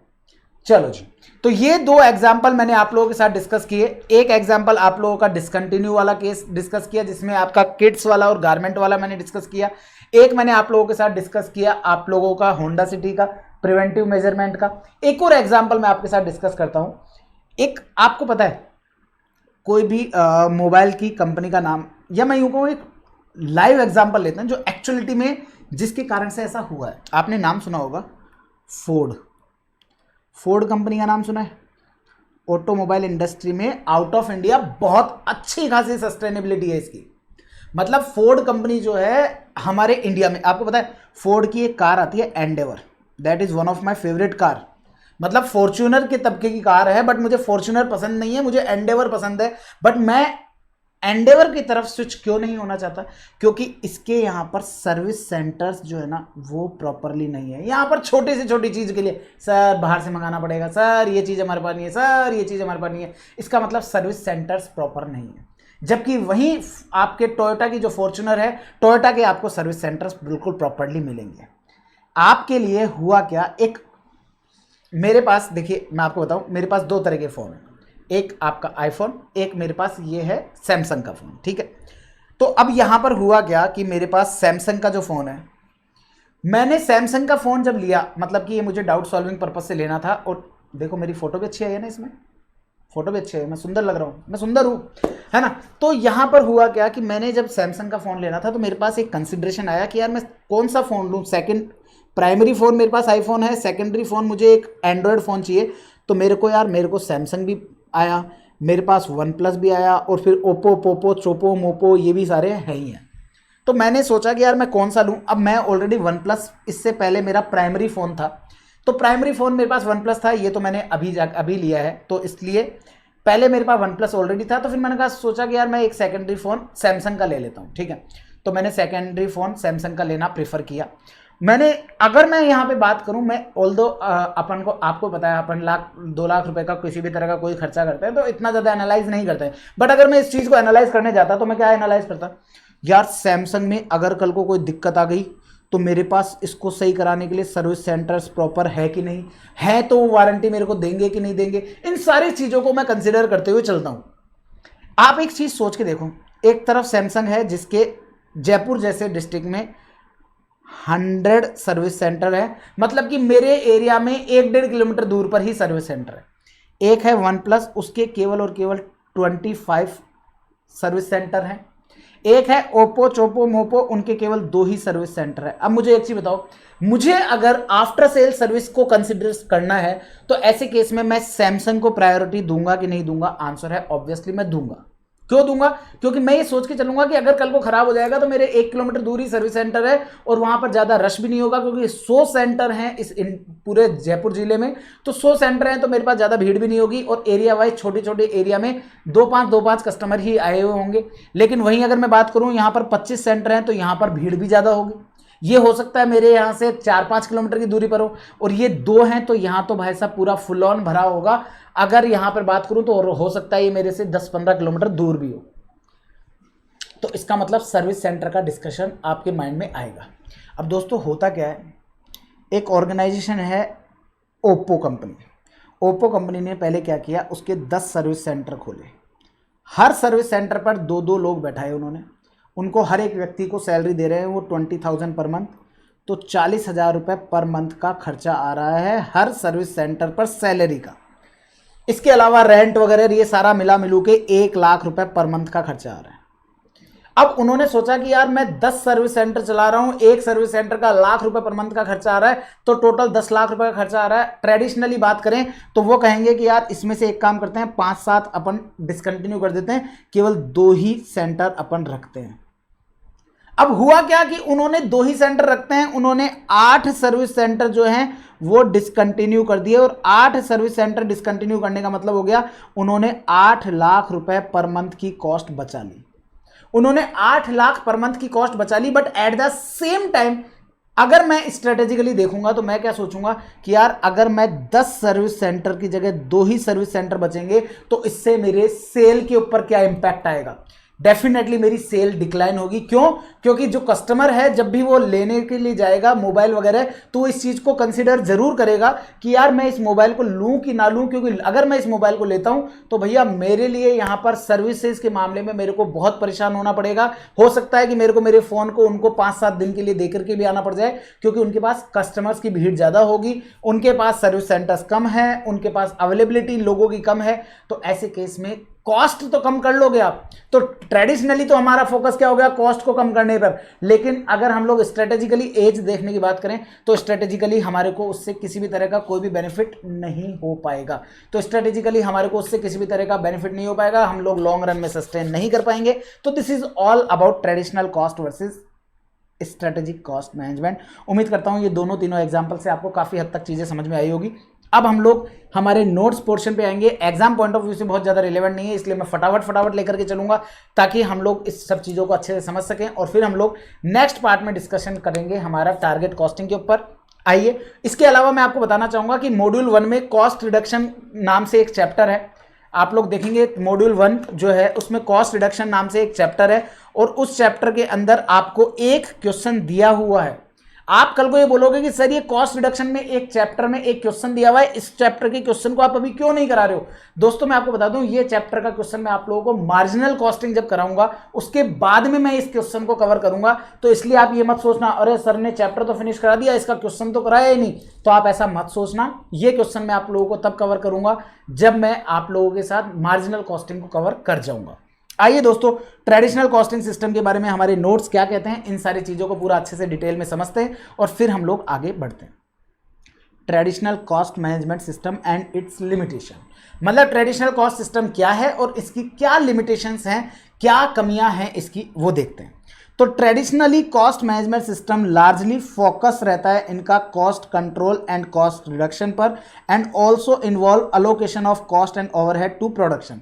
यहां पर इन्वॉल्व अलोकेशन ऑफ कॉस्ट और प्रोडक्शन का क्या मतलब रहा दोस्तों, मैं आपको समझाना चाहूंगा। हमारे पास ट्रेडिशनली आपने ओवरहेड का अलोकेशन सीखा आपके कॉस्ट अकाउंटिंग के अंदर। कॉस्ट अकाउंटिंग के अंदर आपने ओवरहेड का अलोकेशन सीखा। मैं आप लोगों को उन चीज के ऊपर वापस से लेकर के चलूंगा। लॉन्ग बैक छोड़ाए हम वो गलियां, उन गलियों में वापस लेकर के चल रहा हूं आपको। कौन सी गलियों में? ओवरहेड चैप्टर आपने पढ़ा होगा, उस ओवरहेड चैप्टर में प्राइमरी डिस्ट्रीब्यूशन, सेकेंडरी डिस्ट्रीब्यूशन आपने पढ़ा। अब दोस्तों बेसिकली हमने वहां पर क्या किया, हमने हमारे जितने भी पूरे ओवरहेड्स है उनको सीधा हमारे यूनिट्स के ऊपर एब्जॉर्ब कर लिया। मतलब कि लेट्स टेक एन एग्जांपल, हमारा कोई मशीन रिलेटेड ओवरहेड है 10 लाख रुपए का। अब मशीन रिलेटेड ओवरहेड है 10 लाख रुपए का, मैं दो तरह की चीजें बनाता हूं। एक मैं बनाता हूं टी शर्ट, जो कि मैं साल की बनाता हूं से 1 लाख। एक मैं बनाता हूं शर्ट, वो भी मैं बनाता हूं 1 लाख। अब हमने क्या किया, हम यहां पर क्या करते हैं, ट्रेडिशनली हम लोग करते हैं कि साहब ये आपके 1-1 लाख हैं, तो आपके लिए 5 लाख रुपए लगा होगा टी शर्ट के लिए, 5 लाख रुपए लगा होगा शर्ट के लिए, क्योंकि 1-1 लाख यूनिट है, टोटल 2 लाख यूनिट हो गई, तो हर एक यूनिट का 5 रुपए, तो 1 लाख यूनिट के 5 लाख और 1 लाख यूनिट के 5 लाख। जबकि ट्रेडिशनली अगर हम बात करें तो ये प्रोडक्शन से डायरेक्टली हमने एलोकेट कर दिया। जबकि एक्चुअलिटी में अगर हम लोग बात करें तो आपने मैनेजमेंट अकाउंटिंग पढ़ा होगा ग्रुप 2 में, तो ग्रुप 2 में जब आपने मैनेजमेंट अकाउंटिंग पढ़ा होगा तो वहां पर हमने एक चैप्टर पढ़ा था activity based costing. Activity based costing क्या बोलता है कि ना जी ना, हम लोग हमारे ओवरहेड को प्रोडक्शन यूनिट के बेसिस पर नहीं डालेंगे, हम लोग यहां पर कहीं भी लेबर आवर्स के बेसिस पर, कोई भी एक सूटेबल केवल एक बेसिस के ऊपर हम लोग इसको बाइफिकेट नहीं करेंगे, हम लोग इसको अलोकेट करेंगे डिफरेंट एक्टिविटी के बेसिस पर। तो हम लोग यहां पर डिफरेंट एक्टिविटीज, जैसे कि अगर मैं मशीन रिलेटेड ओवरहेड की बात करूं तो इसका ड्राइवर होना चाहिए मशीन आवर्स। मतलब मशीन आवर्स होना चाहिए, मतलब क्या मतलब सर?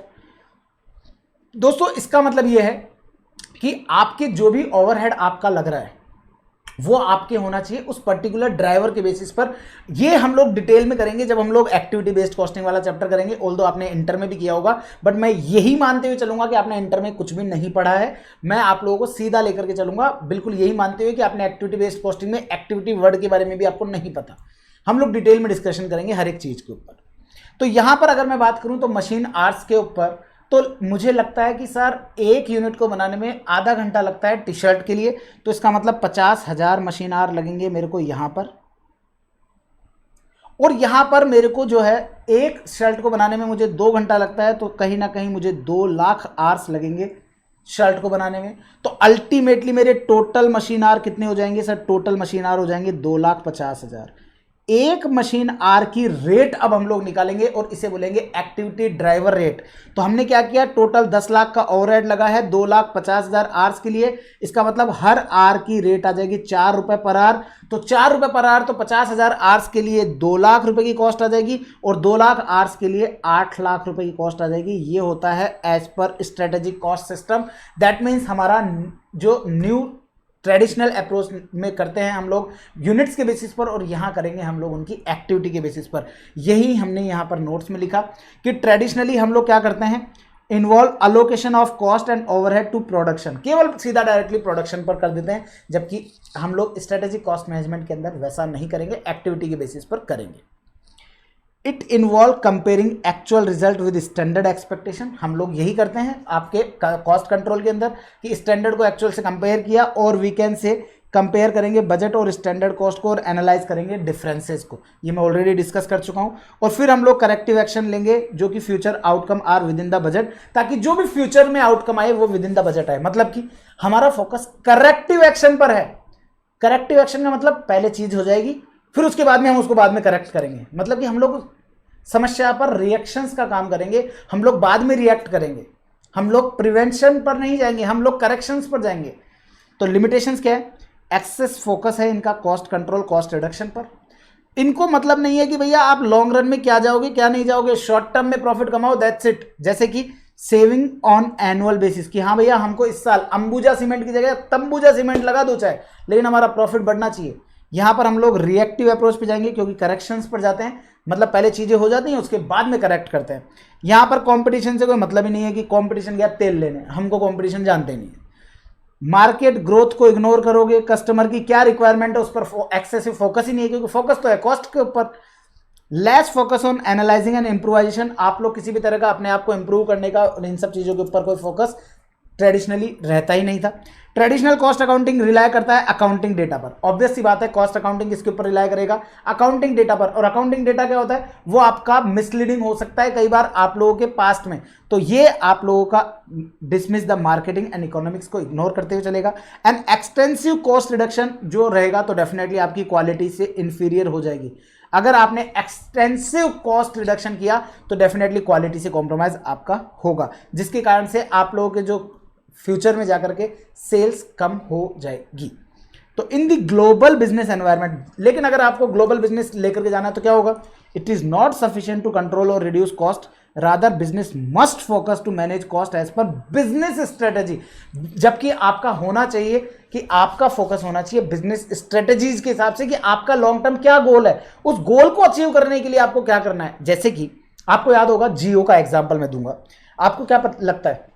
जियो ने एक समय पर फ्री ऑफ कॉस्ट आपको unlimited calling the, free of cost unlimited messages दिए, फ्री ऑफ कॉस्ट अनलिमिटेड आपको नेट डेटा दिया। ऑल्दो आपको पता ही है, आप कभी भी कंपेयर कर ही नहीं सकते हो, फ्री को आप किसी चीज से कंपेयर नहीं कर सकते हो। आपको दो ही चीज हो सकती है, आपको या तो प्रोडक्ट का डिफरेंशिएशन हो या कॉस्ट डिफरेंशिएशन हो। आप दो ही चीज से ग्लोबल मार्केट में सस्टेन कर सकते हो। प्रोडक्ट डिफरेंशिएशन का मतलब ये हो गया, जैसे कि आज एप्पल का, आपको पता है एप्पल की रेट आज, जैसे फॉर एग्जांपल मैंने आज ये फ़ोन लिया, मेरे को ये फ़ोन देखो, मैं आपको बता रहा था ना, ये हैं हमारे गुरुजी जो कि मेरे फ़ोन में भी मेरा सुबह जब मैं उठता हूँ तो मेरा सबसे पहले दर्शन इनके होते हैं, तब मैं आगे बढ़ता हूँ मेरी लाइफ में। तो ये फ़ोन है एप्पल का, कितने का दिया सर? लगभग 1,50,000 के आसपास का फ़ोन था। अगर मैं एक्चुअलिटी में बात करूँ ना, मतलब ये केवल और केवल मुझे पता नहीं क्यों, मेरा पर्सनल ओपिनियन है ऐसा कि ये यहाँ पर केवल एक सिक्योरिटी एस्पेक्ट मान लो कि भाई साहब जब तक मेरी आंखों की रेटिना नहीं दिखेगा, नहीं खुलेगा ये वो, तो बहुत सारे जो एप्पल यूजर्स हैं वो इसके 100 तरीके के बेनिफिट्स गिना देंगे। क्यों? क्योंकि ऐसा बेनिफिट ना तो आपको सैमसंग दे रहा है ना वन प्लस दे रहा है। तो यहां पर या तो आपका प्रोडक्ट डिफरेंशिएशन आए या कॉस्ट डिफरेंशिएशन हो। कॉस्ट डिफरेंशिएशन कैसे? उस टाइम पर एयरटेल भी था, आइडिया भी था, वोडाफोन भी था, पता नहीं कौन कौन से टेलीकॉम, टाटा टेलीकॉम, ये पता नहीं कौन कौन से आपके बहुत सारे मार्केट में थे। लेकिन जब रिलायंस आया जियो के साथ, तो जियो ने क्या किया? सब कुछ फ्री फ्री फ्री, और फ्री को तो कोई बीट कर ही नहीं सकता। आज सपोज से आप सोच के देखो ना यार, मतलब आपके लिए अगर कोई भी आज एक नया टीचर आता है जो बिल्कुल फ्री ऑफ कॉस्ट दे रहा है, तो कहीं ना कुछ आपके लोग डेफिनेटली वहां पर मूव कर जाएंगे। नहीं सर, हम तो फिर भी आपसे पढ़ेंगे। तो भैया प्रोडक्ट डिफरेंशिएशन में अपन प्रोडक्ट डिफरेंशिएशन में है, तो आपको दो ही चीजों से कोई बीट नहीं कर सकता, या तो प्रोडक्ट डिफरेंशिएशन या कॉस्ट। आप खुद सोच के देखो, दो समान चीजें आपको एक सस्ती रेट में मिल रही है, तो आप किस पर जाओगे? सस्ते पे जाओगे ना। आज आप सोच के देखो, आपके पास एयरटेल भी ऑप्शन है, आपके पास जियो भी ऑप्शन है। एयरटेल भी परफेक्ट नेट दे रहा है, जियो भी परफेक्ट नेट दे रहा है, लेकिन एयरटेल आपसे पैसा चार्ज कर रहा है, जियो आपसे पैसा चार्ज नहीं कर रहा है। तो ऐसे केस में आप क्या करोगे? तो definitely sir we will move to Jio. यही तो रीजन हुआ। नहीं तो आज आप सोच के देखो, मार्केट के अंदर आज की डेट में केवल और केवल बीएसएनएल, क्योंकि वो सरकारी कंपनी है, आपका एयरटेल और रिलायंस, यही तीन कंपनियां क्यों सस्टेन कर रही हैं? बाकी सब कंपनियों कहाँ गई? बाकी कंपनियां कहाँ गई भाई? क्यों? क्योंकि ये कहीं ना कहीं एयरटेल प्रोडक्ट डिफरेंशिएशन पे था, इसलिए वो वर्क सस्टेन कर गया। आपके लिए जियो ने भी अब धीरे धीरे प्राइसेस जो है इंक्रीज करी, बट जब जियो ने फ्री किया था उस टाइम पर एयरटेल का भी मार्केट पूरी तरीके से क्रैश हो चुका था। तो इसलिए आप लोगों के पास यहां पर अगर स्ट्रेटेजिकली आपकी बिजनेस स्ट्रेटेजी क्या है, आज क्या जियो चार्ज नहीं कर रहा है। उन्होंने क्या किया? उनको एक मार्केट को पेनिट्रेट करना था। मुझे मार्केट में एक एंट्री चाहिए, और मुझे एंट्री क्यों चाहिए? कि मैं ये बता सकूं कि भैया मेरे अंदर क्वालिटी है, मेरे अंदर क्वालिटी है। ये मुझे बताने के लिए मुझे एक बार फ्री करना पड़ा। फॉर एग्जांपल आज आप अगर सोच के देखिए, मेरा प्लान है कि भैया मेरे को सीए इंटर की कॉस्टिंग लॉन्च करनी है। अब सीए इंटर कॉस्टिंग में पहले बहुत साल पढ़ा चुका हूं, अब लेकिन जब से मैं सीएमए के अंदर आया हूं तो मैंने सीएमए के ऊपर फोकस हो गया। सीए की कॉस्टिंग में पिछले 1-1.5 साल से 2 साल से नहीं पढ़ा रहा। अब अगर मैं सपोज से मेरे अंदर क्वालिटी है, मुझे पता है, मैं सीए इंटर कॉस्टिंग लॉन्च करता हूं एट फ्री ऑफ कॉस्ट, क्या मेरे पास बच्चे नहीं आएंगे? आंसर है यस, आएंगे। क्यों? क्योंकि मैं 6 महीने 12 महीने मार्केट को पेनिट्रेट करने के लिए मेरी, क्योंकि क्वालिटी में कहीं कॉम्प्रोमाइज नहीं है, क्वालिटी मेरी उसी लेवल पर है जिस लेवल पर सीए इंटर के बाकी टीचर्स प्रोवाइड कर रहे हैं। लेकिन मैंने क्या किया? मैंने फ्री ऑफ कॉस्ट तो मैंने क्या किया, कॉस्ट डिफरेंशिएशन दिया मार्केट को। तो कॉस्ट डिफरेंशिएशन दूंगा तो क्या होगा, एक बार बच्चे 100 बच्चे 500 बच्चे 1000 बच्चे 2000 बच्चों तक मेरी क्लासेस जाएंगी, वो देखेंगे कि नहीं यार ये बंदा पढ़ाता तो बहुत अच्छा है, तो होगा क्या, उससे उससे माउथ टू माउथ पब्लिसिटी होगी और बाकी के जितने भी आगे फर्दर होंगे फिर मैं मेरा चार्ज करना चालू कर दूंगा। ऐसा मैं आपको फ्यूचर की स्ट्रेटेजीज बता रहा हूँ मेरी खुद की। तो ये क्या है बेसिकली, ये स्ट्रेटेजिक कॉस्ट मैनेजमेंट ही तो है। क्या मेरी कॉस्ट नहीं लग रही है, क्या मेरे यहाँ पर स्टाफ नहीं है, क्या मेरे पास यहाँ पर और कोई खर्चे नहीं है बट स्ट्रेटेजी है कि मुझे मेरा लॉन्ग टर्म विजन लेकर के चलना है। This is all about strategic cost management. तो स्ट्रेटेजिक कॉस्ट मैनेजमेंट क्या कहता है कि आपका केवल और केवल फोकस कॉस्ट को कंट्रोल करने का नहीं है, आपका फोकस रादर कॉस्ट को कंट्रोल करने का नहीं, आपका फोकस है कॉस्ट को मैनेज करते हुए लेकिन बिजनेस स्ट्रेटेजी के हिसाब से। और बिजनेस स्ट्रेटेजी क्या, long term vision. A strategy is a set of action taken by manager of company to increase company's performance. Ultimately company की परफॉर्मेंस को इंप्रूव करना है। The business today operates in an environment with stiff competition, market में बड़ा competition खतरनाक है। Increasing consumer demand for quality product and technological revolution, क्योंकि market के अंदर जो कंज्यूमर की जो डिमांड है वो आपके क्वालिटी प्रोडक्ट और आपके टेक्नोलॉजिकल रिवॉल्यूशन के आधार पर रह चुकी है। The ultimate objective of a business क्या होगा कि भैया प्रॉफिट तो कमाना ही कमाना है, लेकिन साथ के साथ शेयर होल्डर्स की वैल्यू को भी क्रिएट कर रहा है। और ये कब हो सकता है, this can be achieved by unique and high level performance as compare to competitors with result different competitive advantages. तो वो आपको तभी अचीव हो सकता है जब आपकी हाई लेवल परफॉर्मेंस है आपके कॉम्पिटिटर्स के कंपेरेटिवली। अब स्ट्रेटेजिक कॉस्ट मैनेजमेंट के बारे में पढ़ते हैं कि स्ट्रेटेजिक कॉस्ट मैनेजमेंट क्या है क्या नहीं है। तो strategic cost management is a philosophy and attitude and a set of technique to contribute in shaping future of company. तो अल्टीमेटली स्ट्रेटेजिक कॉस्ट मैनेजमेंट क्या है, वो आपकी कंपनी के फ्यूचर को शेप करने के लिए आपका एक एटीट्यूड है, आपकी सेट ऑफ टेक्निक्स हैं जो आपको फॉलो करनी है आप लोगों के लिए। For example, company incur extra cost to keep obstructive production running for 24 hours on daily basis. अब हुआ क्या, मेरा एक फ्रेंड का एग्जांपल देता हूं। मेरा एक फ्रेंड है, मेरा बड़ा क्लोज फ्रेंड है रुपेश, उनकी एक कंपनी है लायरा इंडस्ट्रीज करके। अब उन्होंने क्या किया, जब अपना बिजनेस स्टार्ट किया था लॉन्ग बैक 2016-17 में, he was back venture in school life, मेरा स्कूल टाइम से फ्रेंड है। और बैक वेंचर्स के साथ साथ he scored only 48-50% only in his school life. 10th 12th में इतना ही परसेंट स्कोर करता था। एवरीवन वाज थिंकिंग अरे यार ये जीवन में करेगा क्या, और यू कांट बिलीव आज अच्छे अच्छे को पानी पिला रहा है। अच्छे अच्छे को पानी पिलाना मतलब आज वो बंदा नाना करते हुए 15 से 20 करोड़ रुपए साल के कमा रहा है।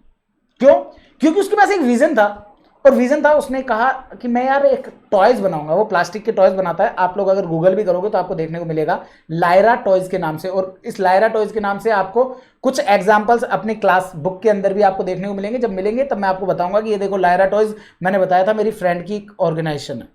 तो उसने क्या किया, पहले वो क्या करता था कि उसके वहां पर वो अपने लेबर रखता था, सुबह 10 बजे बुलाता था और शाम को 5 बजे तक का काम कराता था। एक ही शिफ्ट में काम होता था, लाइफ में ग्रोथ नहीं आ रही थी।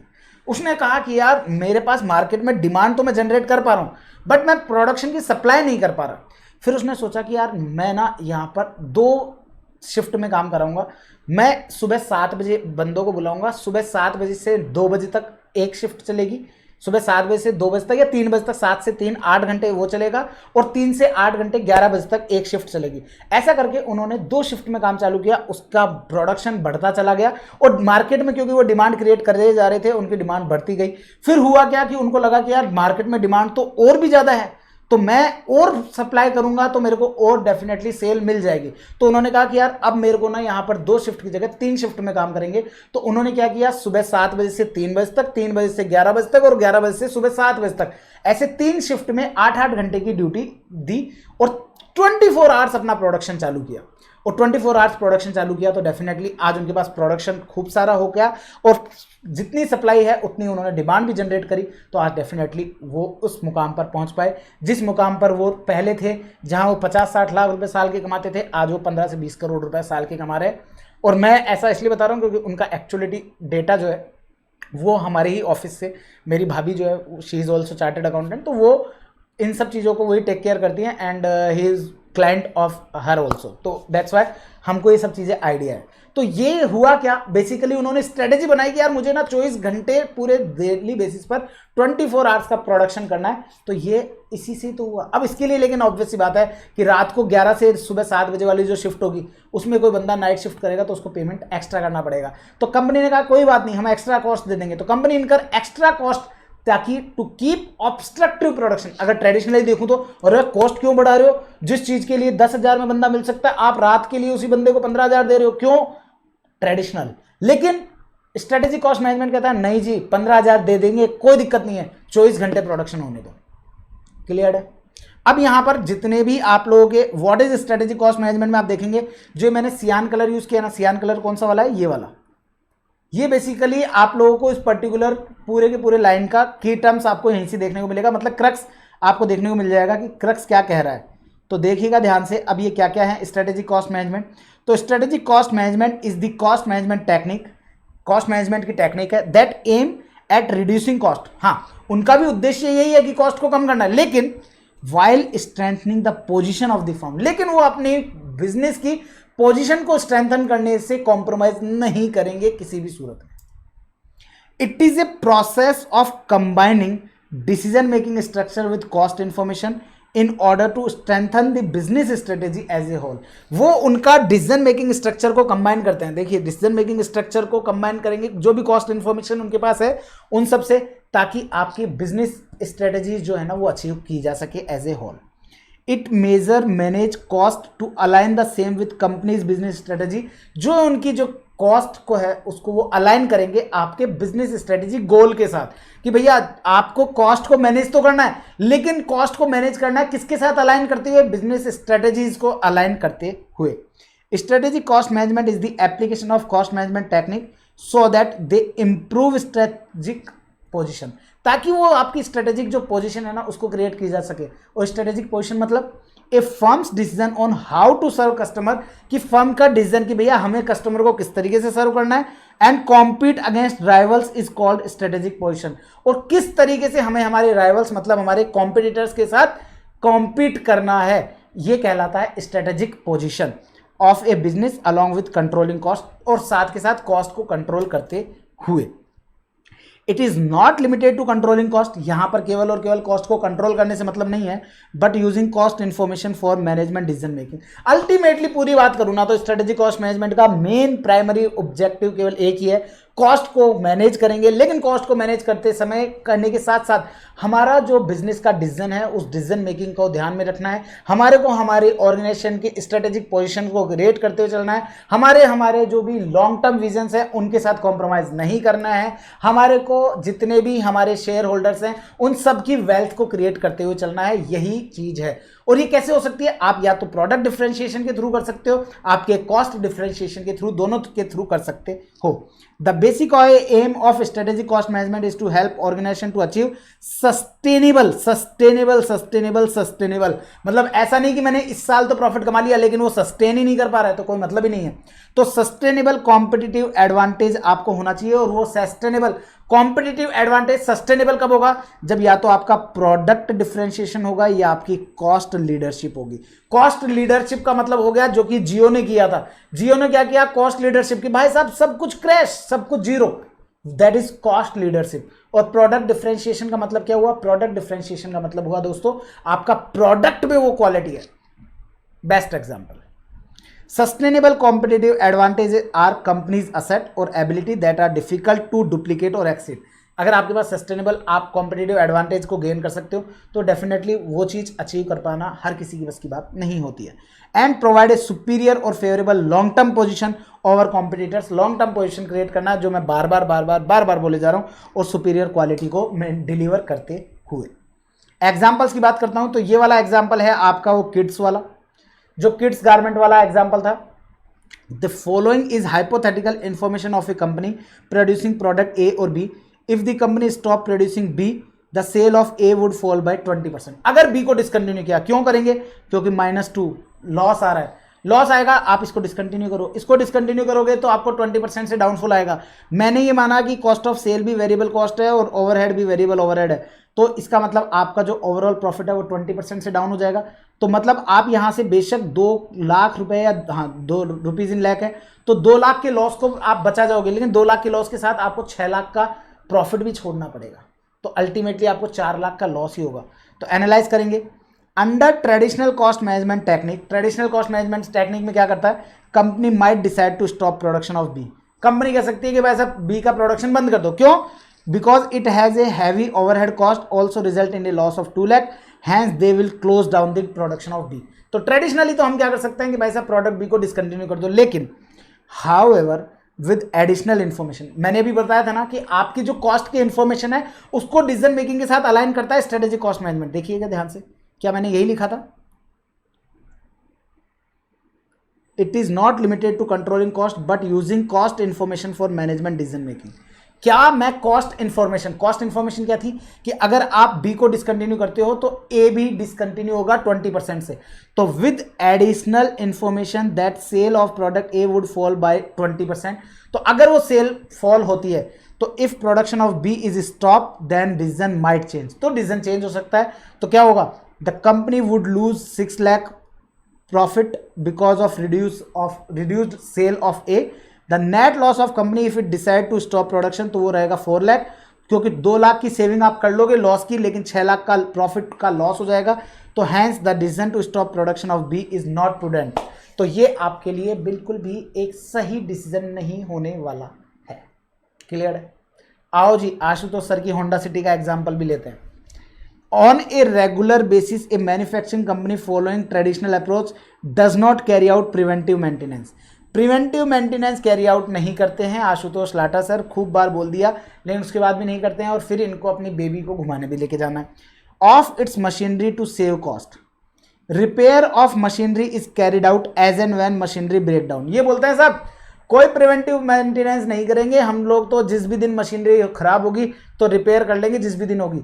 Under traditional approach focus is on cost reduction and cost saving, क्योंकि ट्रेडिशनली हमारा फोकस क्या होता है, कॉस्ट को रिड्यूस करना, कॉस्ट को सेव करना, लेकिन ये क्या है, शॉर्ट टर्म अप्रोच है कॉस्ट को मैनेज करने की। अब अगर हम स्ट्रेटेजिकली बात करें तो क्या होगा, व्हेन मशीनरी ब्रेक डाउन, जब मशीनरी ब्रेक डाउन होती है, the companies losses is more in terms of loss of production time, ideal labour time. लेकिन जिस दिन आपका मशीन का ब्रेक डाउन होगा ना, तो उस दिन कंपनी का लॉस ज्यादा होगा, किस टर्म में, प्रोडक्शन टाइम का लॉस होगा, आपके आइडियल लेबर टाइम होगी।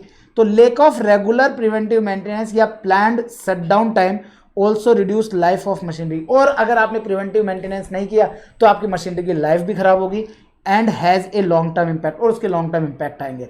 तो if the loss of production is remarkable और notable then company might lose its market share to its competitors. और अगर ऐसा रिमार्केबल आपके ब्रेकडाउन बहुत लंबा हुआ, आप खुद सोच के देखो, पढ़ना आशुतोष सर से है, बहुत बेहतरीन पढ़ाते हैं, लेकिन आशुतोष सर बैच लॉन्च ही 3 महीने बाद करेंगे, आपके पास जब केवल 2 महीने बच जाएंगे, तो आप लोगे क्या, नहीं लोगे। तो इसका मतलब क्या हुआ, अगर आपका प्रिवेंटिव मेंटेनेंस अगर आप नहीं कर रहे हो, मशीन का ब्रेक डाउन हो गया और वो ब्रेक डाउन बहुत रिमार्केबल टाइम के लिए हुआ, तो ऐसे केस में क्या होगा, जो आपके कॉम्पिटिटर है वो आपका मार्केट शेयर छीन के ले जाएंगे। मतलब आपसे जो बच्चा आपके पास क्लास लेने आ सकता था वो आपके पास नहीं आएगा। Hence it is important to look at cost management with strategic focus। तो आप लोगों का यहाँ पर कॉस्ट को मैनेज करने के साथ साथ स्ट्रेटेजिकली फोकस करना आपका बहुत मैंडेटरी है। उम्मीद करता हूँ क्लियर है। Let's understand with one more example, जो कि है एग्जाम्पल नंबर 3। आपको याद होगा ओप्पो पोपो का एग्जाम्पल मैंने दिया था। A telecom company closed down some of its customer service center as a cost cutting measure। एक टेलीकॉम कंपनी है, आपको याद है ओप्पो ने क्या किया, अपने सर्विस सेंटर 10 से 8 कम कर दिए और 2 ही रख दिए। This led to over crowding of customer. इससे क्या होगा, आपके पास जो 2 कस्टमर सेंटर बचे हैं उन पर ओवर क्राउडिंग आएगी definitely eight other centre and longer waiting time for the customer. और उससे क्या होगा, कस्टमर वेटिंग टाइम। आप खुद सोच के देखो, बिंग आशुतोष लाटा, मैं मेरा फ़ोन किसी भी स्टाफ को नहीं दे सकता, मैं किसी भी स्टाफ को नहीं दे सकता कि भैया तू सही करा के लिया, मुझे जाना पड़ेगा क्योंकि इसमें कुछ प्राइवेसी भी होती है, तो मेरे को जाना है। और मैंने फ़ोन ले रखा है ओप्पो का, वहाँ जाके पता चलता है कि सर आपको बैठना पड़ेगा, 3 घंटे का समय लगेगा। अब अगर मैं 3 घंटे वहाँ बैठा तो मेरे लिए तो 3 घंटा मतलब कि लगभग 10-20 हज़ार का लॉस हो जाएगा। तो इसलिए क्या होगा, लॉन्गर वेटिंग टाइम हो गया मेरे लिए। तो भाई साहब कस्टमर क्या कहेगा, अरे भाड़ में जा रहे फ़ोन यार, आज के बाद तो मैं इस कंपनी का फ़ोन ना लूँगा ना किसी को लेने दूंगा।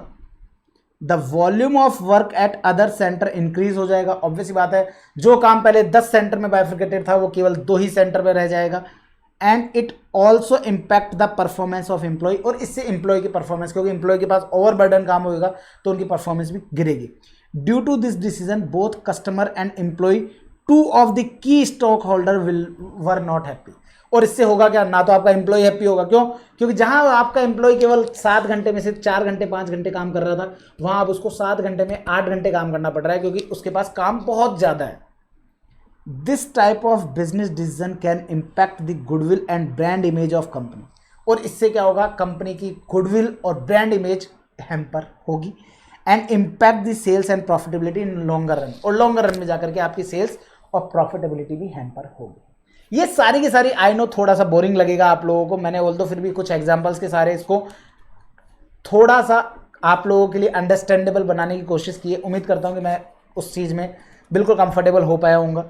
Now let's understand it, let's end it with comparing to cost system. अब हम लोग उसको डिफ्रेंशिएट करेंगे कि दोनों कैसे कैसे डिफरेंट हैं।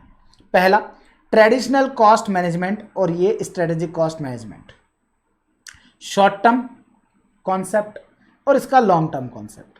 ये शॉर्ट टर्म है इसका कॉन्सेप्ट और इसका लॉन्ग टर्म कॉन्सेप्ट है। क्यों, ट्रेडिशनली हमारा फोकस क्या रहता है कि भैया हम लोग इस एक साल कमा लें, अगले साल की अगले साल देखेंगे। जबकि स्ट्रेटेजिक कॉस्ट मैनेजमेंट कहता है ना जी, चाहे हम इस साल कम कमा लेंगे लेकिन हमें आगे आने वाले साल में हमारी कंपनी की ब्रांड वैल्यू क्रिएट करते हुए चलनी है, ताकि हम लोग बहुत आगे तक लॉन्ग टाइम तक सस्टेन कर सकें। फोकस इंटरनली, यहाँ फोकस बोथ इंटरनल और एक्सटर्नल दोनों फैक्टर्स के ऊपर फोकस हमारा रहेगा।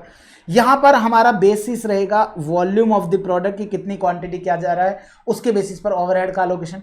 यहाँ कहता है each value activity has a separate cost driver, हर एक एक्टिविटी का सेपरेट कॉस्ट ड्राइवर होता है। So not based on volume but on activity associated with manufacturing the product. तो हमारा फोकस यहाँ पर केवल और केवल आपके प्रोडक्ट के वॉल्यूम पर नहीं होगा, यूनिट्स के बेसिस पे नहीं बांटेंगे कि टी शर्ट भी 1 लाख ये भी 1 लाख, तो 1-1 लाख के हिसाब से 5-5 लाख का ओवरहेड कर दिया, नहीं, इसको 2 लाख का ओवरहेड तो इसका 8 लाख का overhead as per machine hours. याद है, object is cost control and cost reduction and variance reporting होती है ट्रेडिशनली। यहां पर क्या रहेगा, ऑब्जेक्टिव होगा कॉस्ट लीडरशिप हो या प्रोडक्ट डिफरेंशिएशन हो, ताकि हम लोग सस्टेनेबल कॉम्पिटिटिव एडवांटेज क्रिएट कर सकें। और सस्टेनेबल कॉम्पिटिटिव एडवांटेज कब होगा, या तो आपकी कॉस्ट में लीडरशिप होगी, भाई साहब हमसे सस्ता कोई देगा ही नहीं विद, लेकिन ये ध्यान रखना, सस्ते का मतलब ये नहीं है कि क्वालिटी हैम्पर हो रही है, तो या तो कॉस्ट की लीडरशिप हो या प्रोडक्ट डिफरेंशिएशन हो कि भैया जिस लेवल की क्वालिटी हम देते हैं उस लेवल की क्वालिटी कोई दे ही नहीं सकता, तो उस लेवल की क्वालिटी अगर आप दे रहे हो तो डेफिनेटली आप सस्टेन कर जाएंगे। प्राइमरी ऑब्जेक्टिव क्या है, कॉस्ट रिडक्शन। यहां पर क्या है, कॉस्ट, ये प्राइमरी ऑब्जेक्टिव कॉस्ट प्लस, ये कॉस्ट प्लस जो है ना ये काट दीजिएगा, 2 बार टाइप हो गए। तो primary objective is cost control plus cost reduction and value improvement eight the same time. लेकिन कॉस्ट कंट्रोल और कॉस्ट रिडक्शन तो टारगेट है ही है, लेकिन उसके साथ साथ आपका वैल्यू इंप्रूवमेंट भी है कि भैया हमारे ऑर्गेनाइजेशन की वैल्यू हम लोग इंप्रूव कर पा रहे हैं कि नहीं। यहां पर बात कर लेते हैं increase cash flow for working capital. इसका फोकस रहेगा भाई साहब हमारे को हमारे वर्किंग कैपिटल के लिए कैश फ्लो को इंप्रूव करें, और ये रहेगा increase cash flow for investment opportunity. ये यहां पर आपका फोकस रहेगा, हम लोग हमारा वर्किंग कैपिटल पर ही फोकस ना रहे हैं बल्कि हम लोग हमारे इन्वेस्टमेंट पर भी फोकस करते हुए चले। यहां रिस्क अवर्सर अप्रोच है, रिस्क अवर्सर मतलब जो होगा तब देखा जाएगा, मतलब कि साइड रिस्क को साइड करते हुए। लेकिन यहां पर रिस्क टेकिंग अप्रोच है, मतलब हम लोग चाहे रिस्क लेंगे लेकिन रिवॉर्ड भी मिलेगा उस चीज का। Ability to adopt itself with changing environment, जैसे जैसे चेंज एनवायरनमेंट हो रहा है उसके साथ साथ हम लोग रिस्क को चेंज करते रहेंगे। That's all. इसी के साथ आप लोगों का ये कॉस्ट कंट्रोल कॉस्ट रिडक्शन मैं ऑलरेडी डिस्कस कर चुका हूं। अब हम लोग नेक्स्ट लेक्चर में, आज का लेक्चर मेरा ऑलमोस्ट 1 आवर 53 मिनट्स का हो चुका है, 6-7 मिनट हमारी पेंडिंग है। आज का लेक्चर मैं आपको बताता हूं कि मैंने पूरी कोशिश की है कि आप लोगों को इसका इंट्रोडक्शन पार्ट बहुत अच्छे से बहुत इजीली समझने लायक बनाने की पूरी कोशिश की है। उम्मीद करता हूं कि वो मैंने कर पाया होऊंगा। नेक्स्ट लेक्चर से हम लोग हमारा स्टार्ट करेंगे प्रॉपर तरीके से, जो हमारा प्रैक्टिकल पोर्शन है जहां से हम लोग हमारे क्वेश्चंस चालू करेंगे। मैं सबसे पहले स्टार्ट करूंगा with the chapter number 15। Chapter number 15 रहेगा हमारा टारगेट कॉस्टिंग। टारगेट कॉस्टिंग से हम लोग हमारा स्टार्ट करेंगे और टारगेट कॉस्टिंग के पूरे एक एक एस्पेक्ट के ऊपर मैं फोकस करूंगा और फिर हम लोग इसके साथ साथ आपको क्या करेंगे, इनके यहाँ पर हम लोग कुछ क्वेश्चंस आप लोगों के साथ जो बुक में दे रखे हैं, लगभग 15 प्लस क्वेश्चंस हैं, उन सारे क्वेश्चंस को मैं आप लोगों के साथ कराऊंगा। और मैं आपको इतना अश्योर कर सकता हूँ कि कल से आपको क्लास में बहुत मजा आने वाला है, क्योंकि कल से मैं आप लोगों के साथ टारगेट कॉस्टिंग स्टार्ट करूंगा। और टारगेट कॉस्टिंग के अंदर हम लोग बिल्कुल प्रॉपर तरीके से एक एक चीजें, एक एक बारीकियां मैं आपको समझाते हुए चलूंगा कि आखिरकार टारगेट कॉस्टिंग क्या है, टारगेट कॉस्टिंग कहां से, टारगेट कॉस्टिंग आई कहां से, मैं वहां से लेकर के जाऊंगा। मतलब मैं आपको एक ब्रीफ बता रहा हूं, टारगेट कॉस्टिंग लॉन्ग बैक 1960 के अंदर ये आपके इवॉल्व हुई, जो कि आप लोगों का मैं पूरी हिस्ट्री समझाऊंगा तब ज़्यादा बेटर रहेगा। तो आप लोगों को पूरा टारगेट कॉस्टिंग कैसे आया, टारगेट कॉस्टिंग का माइंड में कैसे आया, टारगेट कॉस्टिंग का कैसे कहते हैं ना आविष्कार कैसे हुआ, वहां से स्टार्ट करेंगे टारगेट कॉस्टिंग।